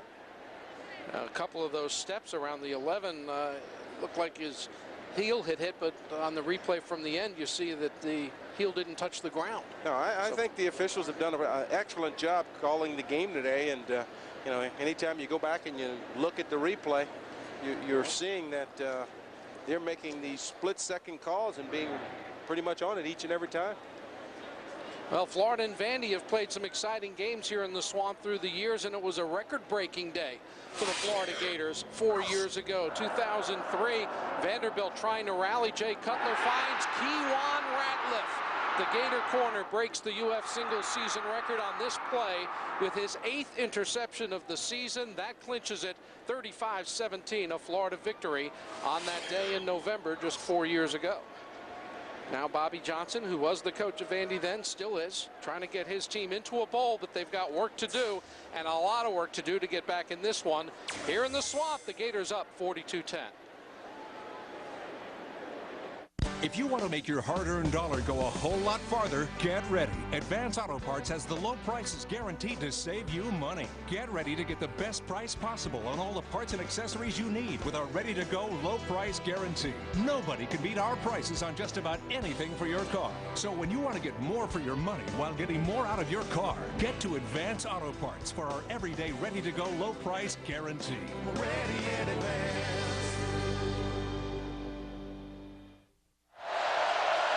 Well, they're helping Walker off the field under his own power, but they're steadying him. He got knocked woozy down there around the 5-yard line. Vanderbilt goes to work. 1st and goal. Trailing the Gators by 32 points. They'll run it. They'll get about half of it with Jennings running to the right side. Gator tackle made. Cunningham's there along with McMillan and Spikes. Defensive line is very young, and let's see if they can keep them out of the end zone. Michael Pouncey's coming back in along with big number 44. Duke Lemons. Duke Lemons. Florida freshman. Lawrence Marsh, number 90, a redshirt freshman. You like the future of this defense with all the young guys we've seen there today. You wonder if the offensive coaches will get Michael Pouncey back after he switched this week and has done a marvelous job. False start on Vandy. It'll be 2nd and goal, and they'll move it back closer to the 8. Well, they'll call this back, but you know, some things are just funny. As wait till we get the call. I'll finish that. Right to the snap. False start. Number 73 on the offense. The penalty is 5 yards for the previous spot. See, they single out Ryan Custer. The whole team false started. But watch the quarterback, Mackenzie Adams, as Michael Pouncey wraps him up. And then, you know, he's just holding on to him. He lets him go. And he falls down and tries to get a penalty call. I mean, no flag for bad acting. Might as well give it a shot. Hey. Well, let's see if I can't get offsetting penalties, you know. Not a lot of flags today. 5 on the Gators, 3 on the Commodores. Vandy, a very lightly penalized team. Florida, much better the last few weeks in that regard. And we've got a timeout called by the Commodores, who were confused offensively. So Vanderbilt. From 2nd and goal close to the 2, you have to use a timeout on 3rd and goal at the 7. It's homecoming weekend at the University of Florida. Beautiful day at the Swamp, and the Gators with a big lead.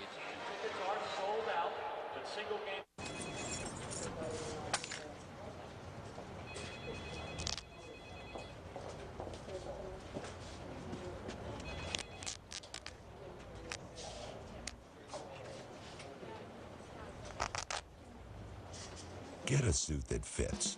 Men's Warehouse has a wide selection of great-looking suits to fit you and your budget, starting at only $200. You're gonna like the way you look. I guarantee it. 1:25 to play, 3rd quarter in the Swamp. The Gators up by 32. Vandy trying to edge closer. It's 2nd and goal for Adams. He fires, deflected, incomplete. And that's Derek Harvey dropping back and deflecting a pass. The Gators have gotten their paws on a few today, haven't they? Well, they haven't been able to get to the quarterback, get the sack, so they're doing the wise thing. They're dropping in lanes. They realize where Earl Bennett is at all times, so they're just trying to get into the area that they might be throwing the football.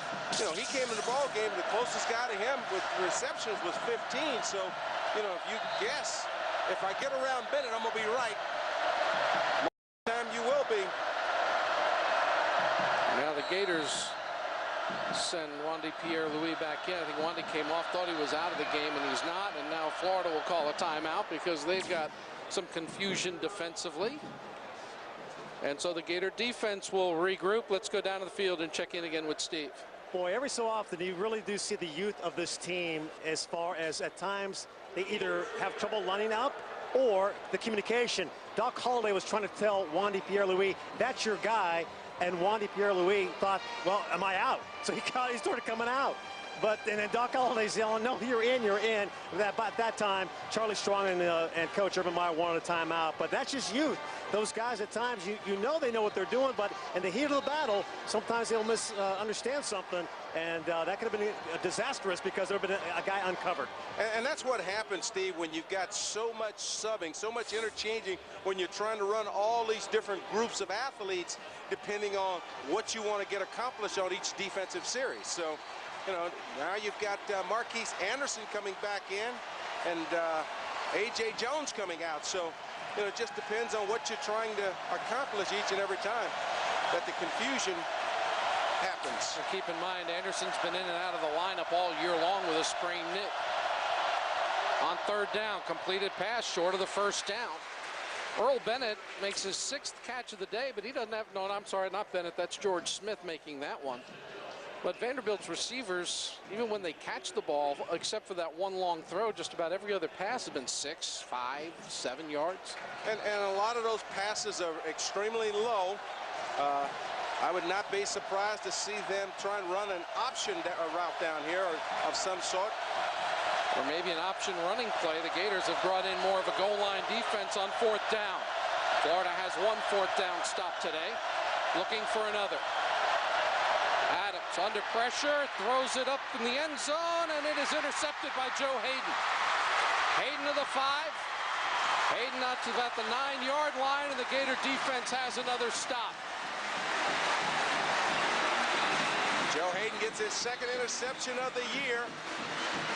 Got a flag down, but good pressure by the Gator defense.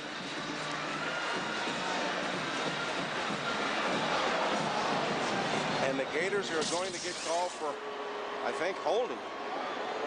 There's the pressure, Tony Joyner.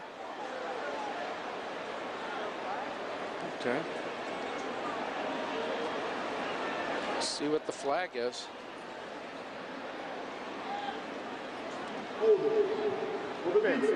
Number 49 on an eligible receiver doing a legal forward pass play. That penalty is half the distance to the goal and carries an automatic first down. Jermaine Cunningham, defensive end, called for defensive holding. Did not see that flag till after the interception, but apparently the hold occurred before, so the Gators don't get that stop. And it's 1st and goal, and they didn't mark it half the distance. They went from the 7.5 to the 1.5 and marked off 6 yards instead of half the distance as they announced. Yeah, but it actually started from where the previous play started from. Flags all over, the play won't count. There was time left on the play clock, so it must have been a false start. Good job by that Gator crowd down there in the closed end zone. False start. Number 73 on the offense. That penalty is 5 yards. Poor Ryan Custer in there at left guard for Josh Eames, and he's got to be wishing Eames would get healthy in a hurry. Well, you've got a very noisy crowd down there in that north end zone, which is making it very difficult to get the snap count. So the ball between the 6 and 7 now, where it's 1st and goal. 26 seconds to go in the 3rd quarter. This possession seems like it's been going for a half an hour.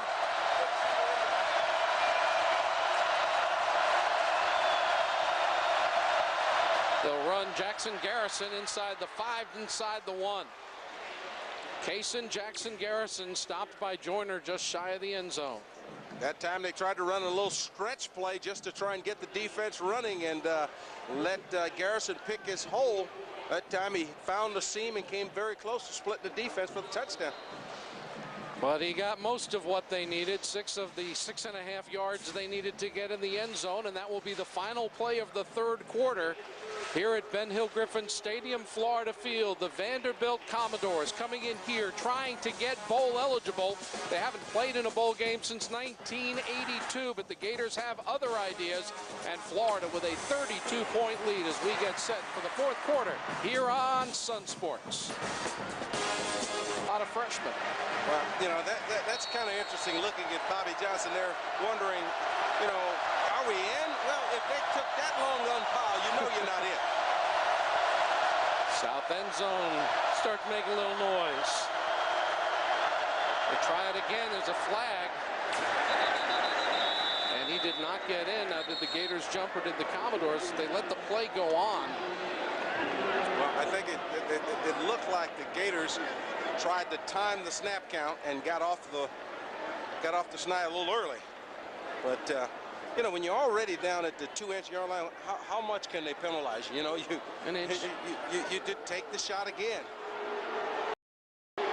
I'm convinced you could be, when, you know, some people say you could call holding on every play now. Yeah. I think you could call offside on every goal line play. Somebody's hat's just across that neutral zone, breaking the plane on the front end of the football. So again, it'll be 3rd and goal. Vanderbilt, instead of 3 3/4 inches from the end zone, is now 1 7/8. Keep it. The ball came out. Florida's got the ball. Look out. Headed the other way. Dustin Doe. Dustin Doe. They won't catch him. 99 yards. It all might be for naught because the official at the other end is signaling touchdown.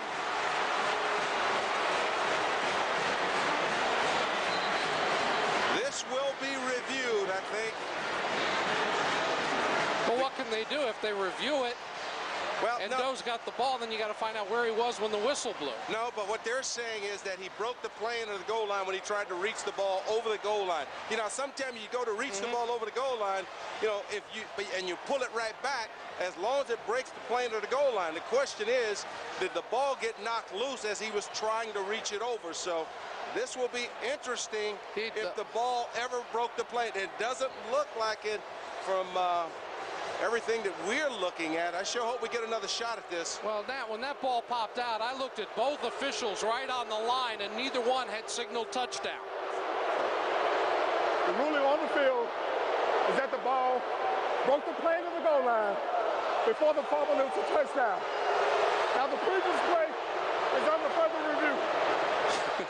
Well, you can understand the officials being winded. They just ran the length of the field. I was just going to say, he sounded like, especially, here's another look.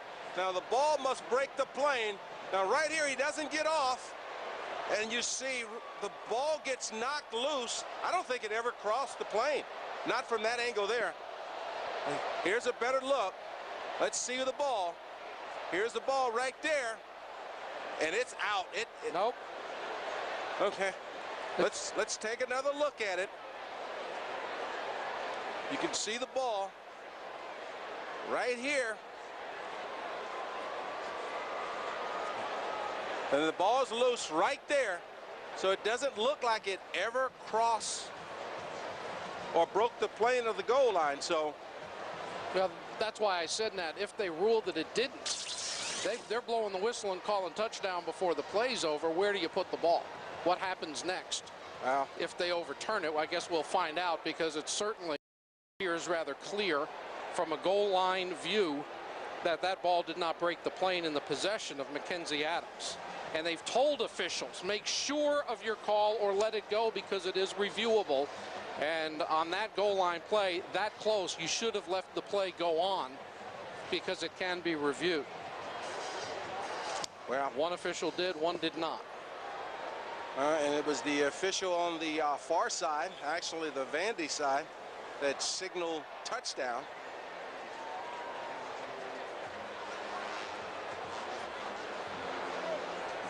So this is going to be not just a critical call, but one that, you know, if you're an official, as you say, Larry, where does it end up? Which gives you a good reason, I suppose, not to overturn. But we'll see. We'll all find out together.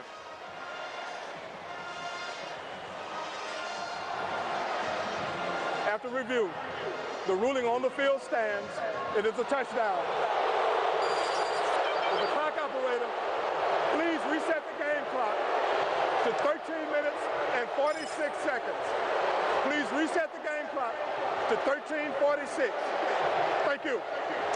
Well, that one's kind of hard to figure. When they were overruled Keyston Moore's touchdown with far less evidence than you have right here, that ball was not across the goal line. And I think if we can take another look at it from this angle here, his arms never got extended because the Gator defender coming over the top was able to knock the ball out early on. They're going to go for 2, and they're not going to get it. It's intercepted. Spikes picked it off, ran into the official, and then was tackled. So technically, that's not an interception. It's just a no-good conversion. Vanderbilt is within 26. Let's look at it again. Now look at, I think that was Derek Harvey diving over the top, but as the quarterback started to try and reach it out, he grabs his arm right away. I mean, see, he never gets it extended. Here's another look. That's Derek Harvey. He never gets it extended. Ball comes out right away, so he never really got a chance to get it over the goal line, so I think it's just a blown call. We have timeout on the field here at the Swamp. We're early in the 4th quarter. The Vanderbilt Commodores get the touchdown, but the Gators have a big lead.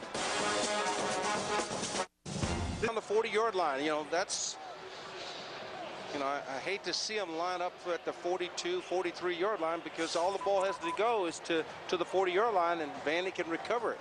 Onfeld was lined up at an angle, then decided against it, teed the ball straight up, got the Gators to crawl up, but kicks deep to Brandon James at the 1. James has a little bit of a hole and runs right through it. Brandon James up near midfield, tripped up and down at the Vanderbilt 46-yard line. Brian Onfeld, the kicker, prevents the touchdown. And if you're Bobby Johnson, you're saying, you know what, we should have tried the onside because even if we didn't get it, it would have still been right at about the 40 to 41-yard line. You know, good blocking by the hands team as they get the good seal, and then Brandon James does the rest. See that, Keyston Moore. Great block by Keyston to spring him. And James takes it to the 46 of Vanderbilt. Tebow fake to Moore, pumps once, he'll run for it. He's got 5, he's got 10, he's got 15, goes out of bounds with 20. Nice peel back block from Harvin just for the heck of it. Wow. Percy said, you guys have been punishing me all day. It is now my time, and you're trying to hit my quarterback, so let me show you a little toughness. This one, the Gators want to go deep, but everybody's covered. There's a hand in his face. Now watch Tim come out. Now watch Percy Harvin come in. He takes out a big guy. He takes out a big guy. 22-yard gain for Tebow, who has run sparingly today, but effectively. And that's the way you want to see Tebow running with the football, only when he has to. Blitz comes, they get it out. Caldwell with the catch inside the 20 to about the 18-yard line. Got 6, maybe 7 on the play. Ryan Hamilton makes the stop. Caldwell been a busy guy in the passing game for the Gators today. He may join Harvin in the 100-yard club. Running a lot of crossing routes, and Tim Tebow getting rid of the ball in a hurry as Vandy continually coming with the blitz from outside. Tim sees it, gets rid of the football. Florida splits 2 wide receivers on 2nd and short. On the option, they'll pitch it. Here's Harvin. 15, he is hit hard but goes forward and gets the first down at about the 13-yard line. Nice hit delivered by Rashard Langford. Percy Harvin's a lot stronger than you might think, and it didn't faze him a bit. Yeah, you can hear it all the way up here in the booth, but good blocking. Tim Tebow options the end man, Gatewood on the end of the line, and then just as Percy tries to cut it back, he gets blasted by Langford, but holds on to the football. You know, that tackling of the ball. Look at Percy Harvin. the first Gator to ever have 100 running and receiving in the same game. 100 on the ground, 110 as a receiver. Yeah, give him a few more. Harvin keeps his balance. He will score. What a day for Percy Harvin. What a day for the Gator offense. And I tell you, the thing about Percy Harvin is whenever he splits it, he realizes that if he started left, all the pursuit is going left. He gets right back to the outside on the right and into the end zone. Tremendous balance. He makes such hard cuts. Sometimes he throws himself off balance, but has the ability to pick himself back up and get into the end zone. Harvin and Tebow have each run for 2 touchdowns. Caldwell 2 touchdown passes. Jarrett Faison has caught a touchdown pass, and Joey Ehouse has made 7 extra points. But Percy Harvin into the Gator record books, the sophomore, with a big day in the Swamp. Are you feeling lucky tonight? Then come to Lone Star Steakhouse, where you'll win big with our sirloin combo specials. Try our hand-cut grilled sirloin and jumbo fried shrimp, or grilled shrimp, or ribs, or make that salmon, or lobster.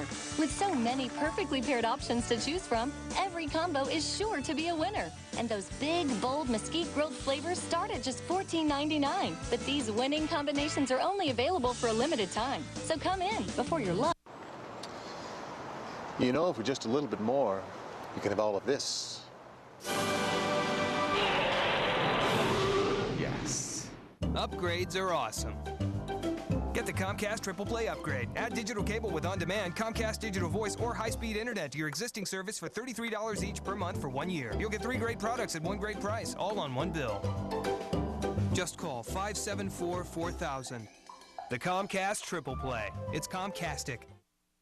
The price of gold has changed. Now you can get extra cash. Recycle old gold scraps, gathering dust. Call the number on your screen for quick cash. The Gold Kit is absolutely free. Send old rings, charms, dental scrap, and more. I got $600 for my scrap gold. It's easy. Call the toll-free number now. We'll mail you the kit and payment information with a check to follow promptly. Gold Kit and postage are free. Your satisfaction guaranteed. Call the number on your screen now or visit goldkit.com. 49-16 our score, still 12:05 to play in the game, and Percy Harvin is putting on a show.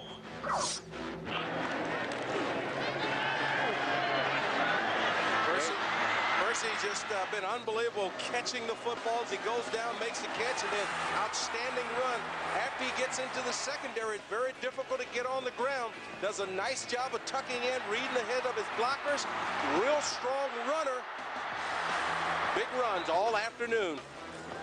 And then another touchdown. Almost loses his balance, but has the ability to pick it back up and get into the end zone. Percy Harvin, 223 combined yards today, 20 touches. His most touches in the game was 15 against Ole Miss.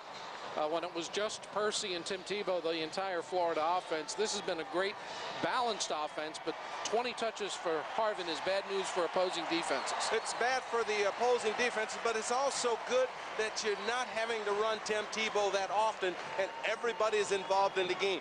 You know, I think they've tried to get the ball to CI a couple times, but he's been covered, and they've just away and drop the ball off to other receivers. But a concerted effort this afternoon to try and get everybody involved. Lewis Murphy has had a couple of big catches. Bubba Caldwell has played exceptionally well. So even Keyston Moore has had a good game. Jarrett Faison has had a good game. So more people getting involved in the offense. You know, Nat, we talked early on about how good the Vanderbilt linebacking core is. So Florida said, okay, well, why force the issue with Percy or with Cornelius? Instead, attack the secondary, and they've done that very well. Moore spins out of trouble, and he'll be tackled somewhere around the 35-yard line as the Gator coverage finally does get to him. Justin Williams in there on the play. Brian Thomas as well on coverage for the Florida Gators, holding Moore to a 17-yard return. And we'll see how Vanderbilt does with 11:55 to play. I tell you, looking at this kid Moore running with the football, you almost wonder how come he's not on offense, because I tell you what, he's very difficult to get on the ground. You know, guys think they got him. He make a little spin move, and he's off and running again. Well, they used him a little bit in the offense, but only as like carrying reverses and such. He's made 6 carries. You would think he's a better weapon than that, and you find another way to get him involved. They throw it deep, and it's broken up and caught by Wandy Pierre-Louis. Louis reverses field, which is where all the Commodores are, and he'll be chased out of bounds at the 42-yard line. I guess he just wanted to meet some people. He had all his blockers on one side of the field. Well, it looked like a smart move when he looked and he saw Chris Williams, big number 74, at 6'6", 320. Surely I can outrun him.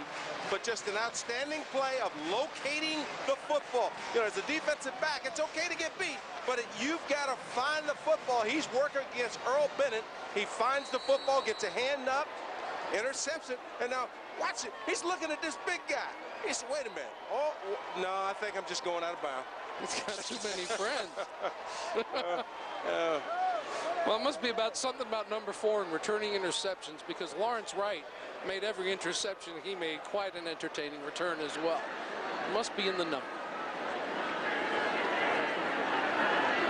Florida runs Brandon James, and he gets maybe back to the line of scrimmage. Looks like he's even short of that. Yeah, that time they were running the play right into the blitz, and had a couple Commodore defenders sitting there waiting on him. Theo Horrocks, Gabe Hall, the defensive tackles, controlling the line on that play. Florida 49-16. That's 14 more points than Vanderbilt has given up to any team. Auburn scored 35. No other team topped 24 on the Commodores in the first 8 games of the season. This is the defense. Miscommunication for the Gators. Tebow goes down, and he fumbled. Faison recovers, and now they say an incomplete pass. Okay, incomplete pass is the ruling. That's going to be reviewed. We might as well take a seat. Yeah, that's a fumble. I don't know who he was passing it to. Well, he fumbled when his elbow hit the ground. I thought he'd be declared down. Watch this. Oh yeah, he did. He did try to pass it out there. Once again, the officials are right and we're wrong. Once again? Once again. Once a week. Once again. You know, we've been wrong quite often up here today. I don't know. The goal line play, I'm standing by our judgment. 3rd and long for the Gators. Vandy blitzes. Tebow fires short of the first down. Jared Faison makes the catch. He and Lewis Murphy have given the Florida Gators 4 receivers that can make some plays to go with Harvin and Caldwell. Well, and you know, when you've got a 49-16 lead, you don't really have a problem with coming in and just kicking it away. And a sideline warning against the Gators.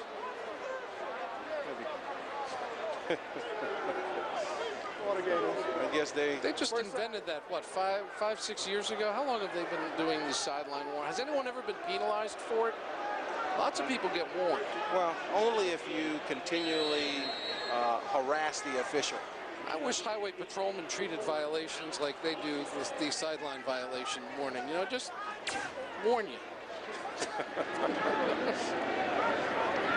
Gators set to punt, 2nd time today. Henry, a high, great-looking kick. And it'll hit at the 8 and bounce backwards for another 5 yards.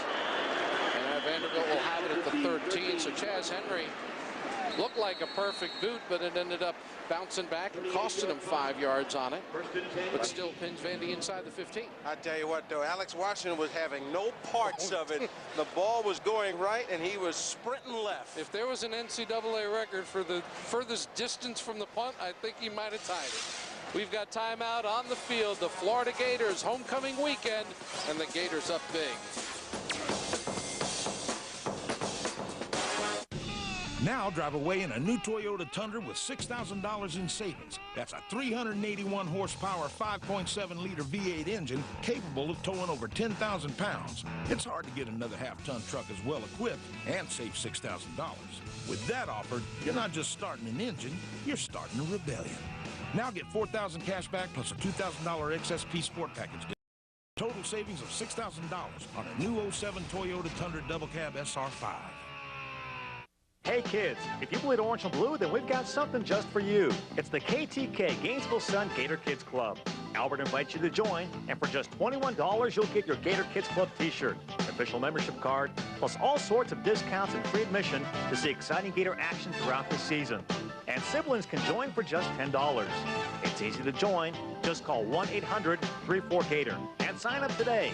The KTK Gainesville Sun Gator Kids Club. Albert is waiting for you. Checkers is jacking up the cheeseburger with spicy pepper jack, classic American, and zesty cheddar sauce. Ooh, yeah. Checkers' new Big Cheesy Double. 3 kinds of cheese, 2 juicy patties. Now 2 for $3. Only at Checkers. Little place, big taste. Checkers. The K&G 2 Suits for $150 event is on. Right now, for a limited time, you can get 2 selected men's suits for just $150. That's less than the price of one at a department store. K&G Fashion Superstore.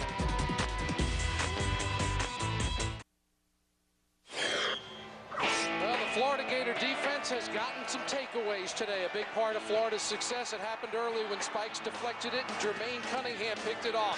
Then Vandy helped out, getting confused on their punt return.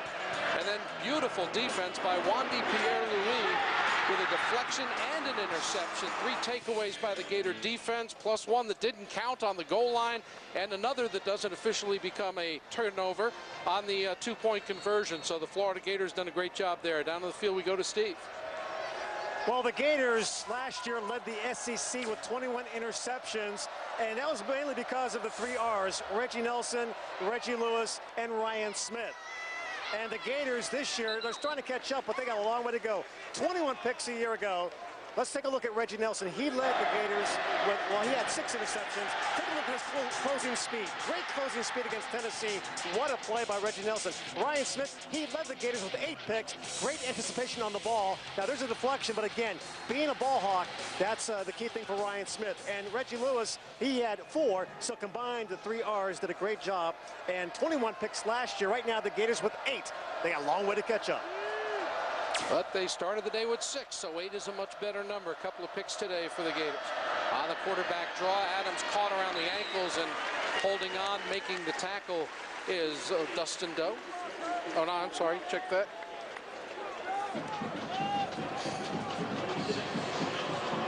There you see the result. The Gators on 2 of those turnovers turning into touchdowns. That fumble in the 3rd quarter led to the first Gator score of the 2nd half. So you turn turnovers into points, you end up winning games. That was Lorenzo Edwards, I think, linebacker, backup linebacker, getting some playing time. True freshman out of Orlando Edgewater. Richard Kovalchuk, the 3rd Vanderbilt quarterback, into the ball game. He swings it out to Kason Jackson Garrison, and he is dropped by Joe Hayden. I tell you, Joe Hayden is playing like he's been playing cornerback all his life, and he just does such a great job of reading the play. You know, as the play starts to develop, he reads it, he gets in between it before the blocking can develop, and even at times today, he's taken, here's another look, good pressure by Jermaine Cunningham. Now watch at the bottom of your screen, balls, I mean, it's a perfect setup.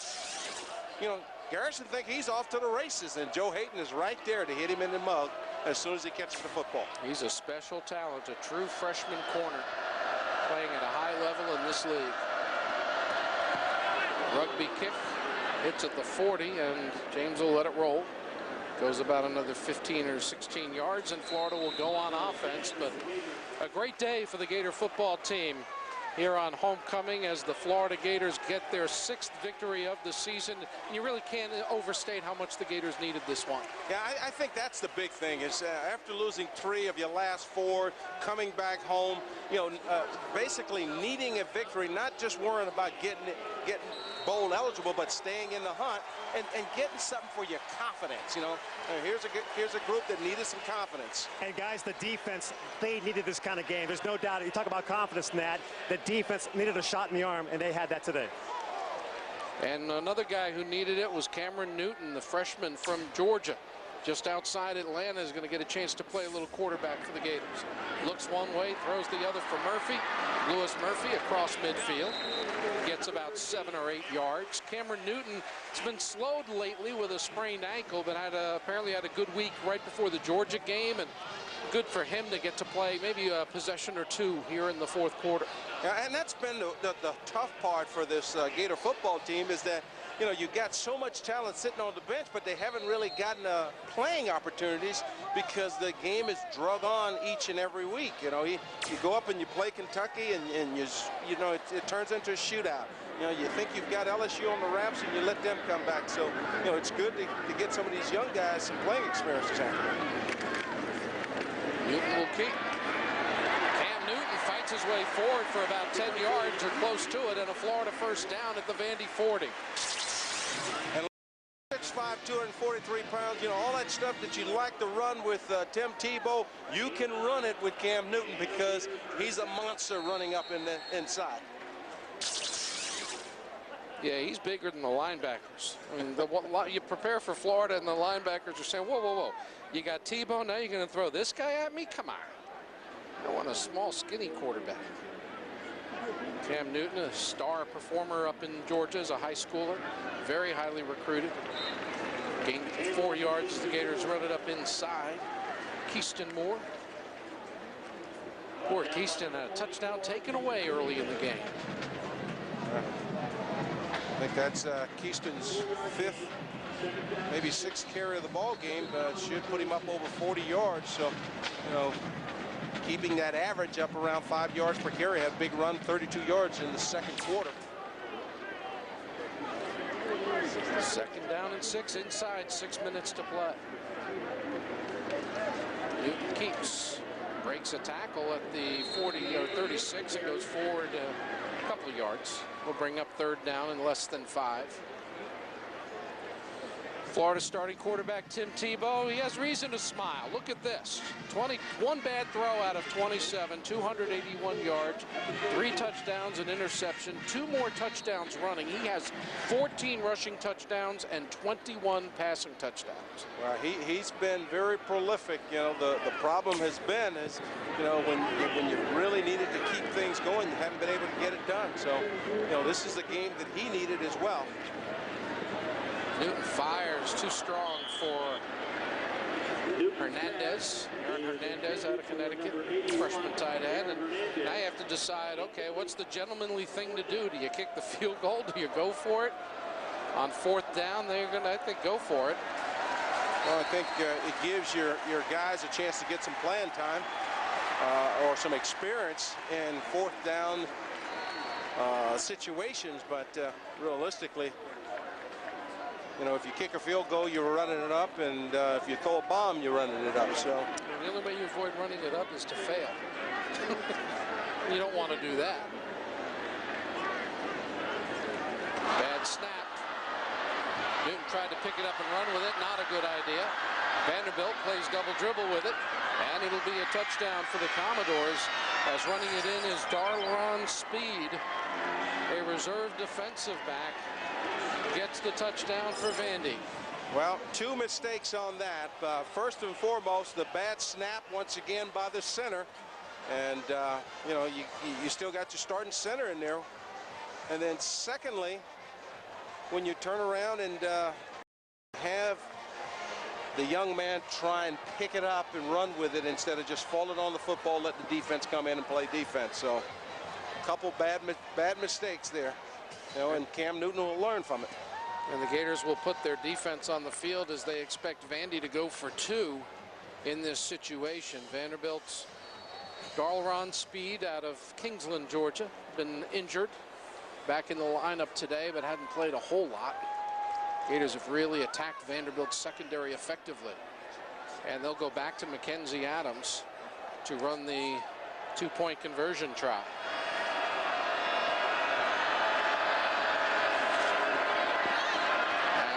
Sacked from behind, and the Gators pick it up. Torrey Davis making the play for the Gator defense, and the two-point conversion is no good. So that's 2 turnovers they've forced on two-point conversion plays. That won't count as turnovers, but good defense nonetheless. Timeout in Gainesville. There's a world outside every darkened door with a brave, all free, and love and a sword. Come ride with me to the distant shore. Life is a highway. I wanna ride it all night long.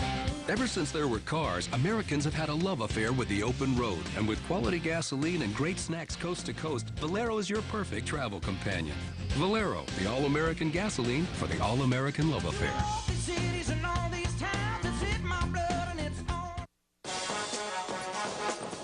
Football on Sun Sports has been brought to you by Checkers, the official burger of the Florida Gators. By your Southern Chevy dealers. Visit Chevy.com to find out why Chevy Silverado is the 2007 Motor Trend Truck of the Year.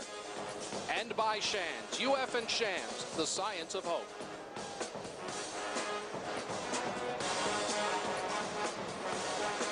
(49-22) the score here in Gainesville. 4:48 to play. The Florida Gators looking to improve to 6-3 on the year, win their 17th straight over the Vanderbilt Commodores. There you see Carl Johnson over there taking some snaps, working with Cam Newton. He was actually the center on that particular play when he sort of dribbled it back. So I'm sorry, Carl Newton had been playing some tackle, and now he's the backup center with Michael Pouncey moving over to the defensive side of the football. Here's another look at it. He doesn't get it back there, and then Cam Newton doesn't do the right thing. He tries to pick it up, and then this allows Daron Spread to pick it up and run it in for the touchdown, giving the Vanderbilt football team another touchdown. But a couple of mistakes there, and you know, they did the right thing. They're over there working on it now. That's what you got to do. You make a mistake, you go work out those problems so that you don't make it again. Carl Johnson, a redshirt freshman from Durham, North Carolina, and he has moved around on the offensive line, both guard and tackle, and then moves to center because of the switch of Pouncey. High, short kickoff.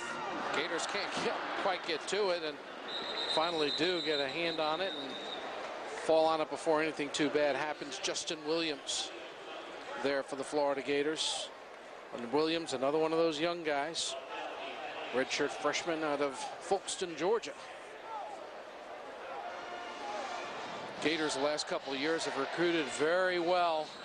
It's a small senior class, a small junior class, but then there's an awful lot of talent in their first couple of years of college eligibility.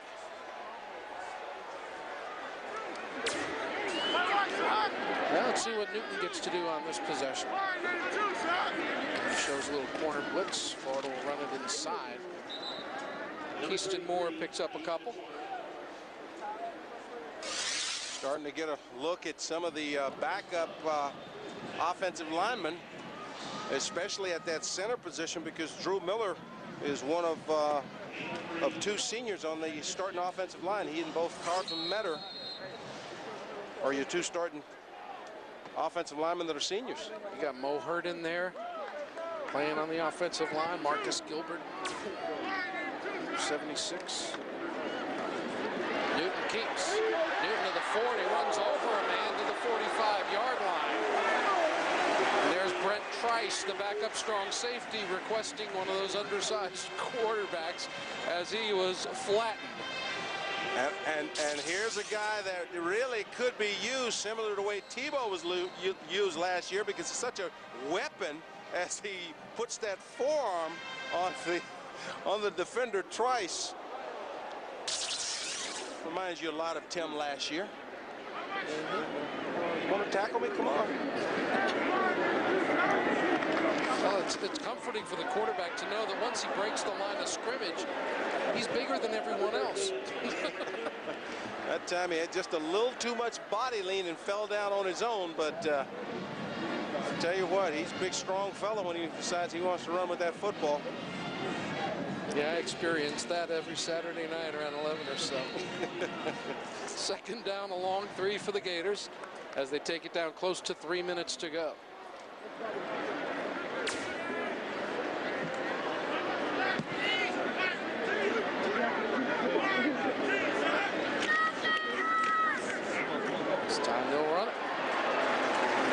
takes it down close to the 40-yard line. Gators up a ton of yardage on a Vandy defense that doesn't give up very much normally. And, you know, the best work that they're getting right now, if you look at the defensive line of this Vandy football team, this is a defensive line, or should I say a defense that came in giving up only 118 yards rushing, and they're still in there playing. They're interchanging their first and second unit, so your second offensive line now is getting good work against a starting defensive line. Newton keeps, breaks it outside, looking for an angle, can't get one. He'll be dragged down right at the 40. Might have picked up a yard. I'll tell you what, he's doing a nice job of putting that ball in there and then pulling it out, because I would have sworn that Keyston Moore had the football, as did the defensive tackle, Harrick. Vanderbilt needs 6 wins to be bowl eligible. They've got 3 more games coming up that they've got to try to get some victories down the stretch: Kentucky, Tennessee, and Wake Forest. And they may need 7 to get in because the SEC has so many teams in range. Nice run. Moore takes it outside to the 34, shy of a first down. There you see the Vanderbilt rushing defense. Well, they liked October a lot more than November, didn't they? Gators didn't have a great October, so they like November better.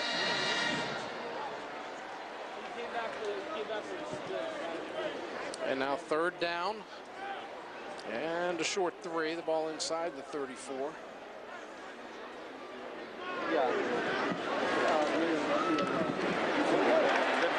There's Moore again. Keyston Moore down to the 20.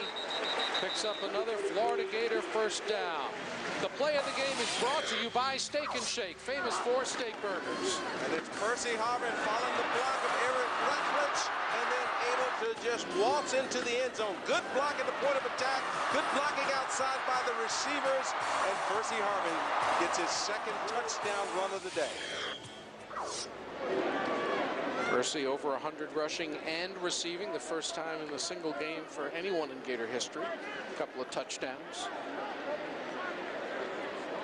If he's not first team All-SEC, somebody needs to take away the votes from those who vote, because he is dynamic. Keyston Moore inside the 10. Moore smelling the end zone, makes it a 1st and goal at the 7-yard line, and that will probably be the final snap of the ball game. And the Gators have come back and done a nice job here this afternoon in front of this hometown crowd for homecoming, and the Gators look forward to next week versus the Old Ball coach in Columbia, Carolina. Well, Urban Meyer, used to winning in this building, will improve to 17-1 here in the Swamp, and 28-7 overall. 2 coaches meet at midfield, and the Florida Gators have a victory. Well, we thank you for joining us here at Ben Hill Griffin Stadium, Florida Field, the Swamp. The Gator defense came to play. The offense was sensational. For Steve Babick, Nat Moore, our producer Jerry Wetzel, director Jimmy Lee Starling, and our entire crew, I'm Larry Battelle. Thanks for joining us. See you next week. Breakfast with the Gators, Florida and South Carolina. How safe is your truck?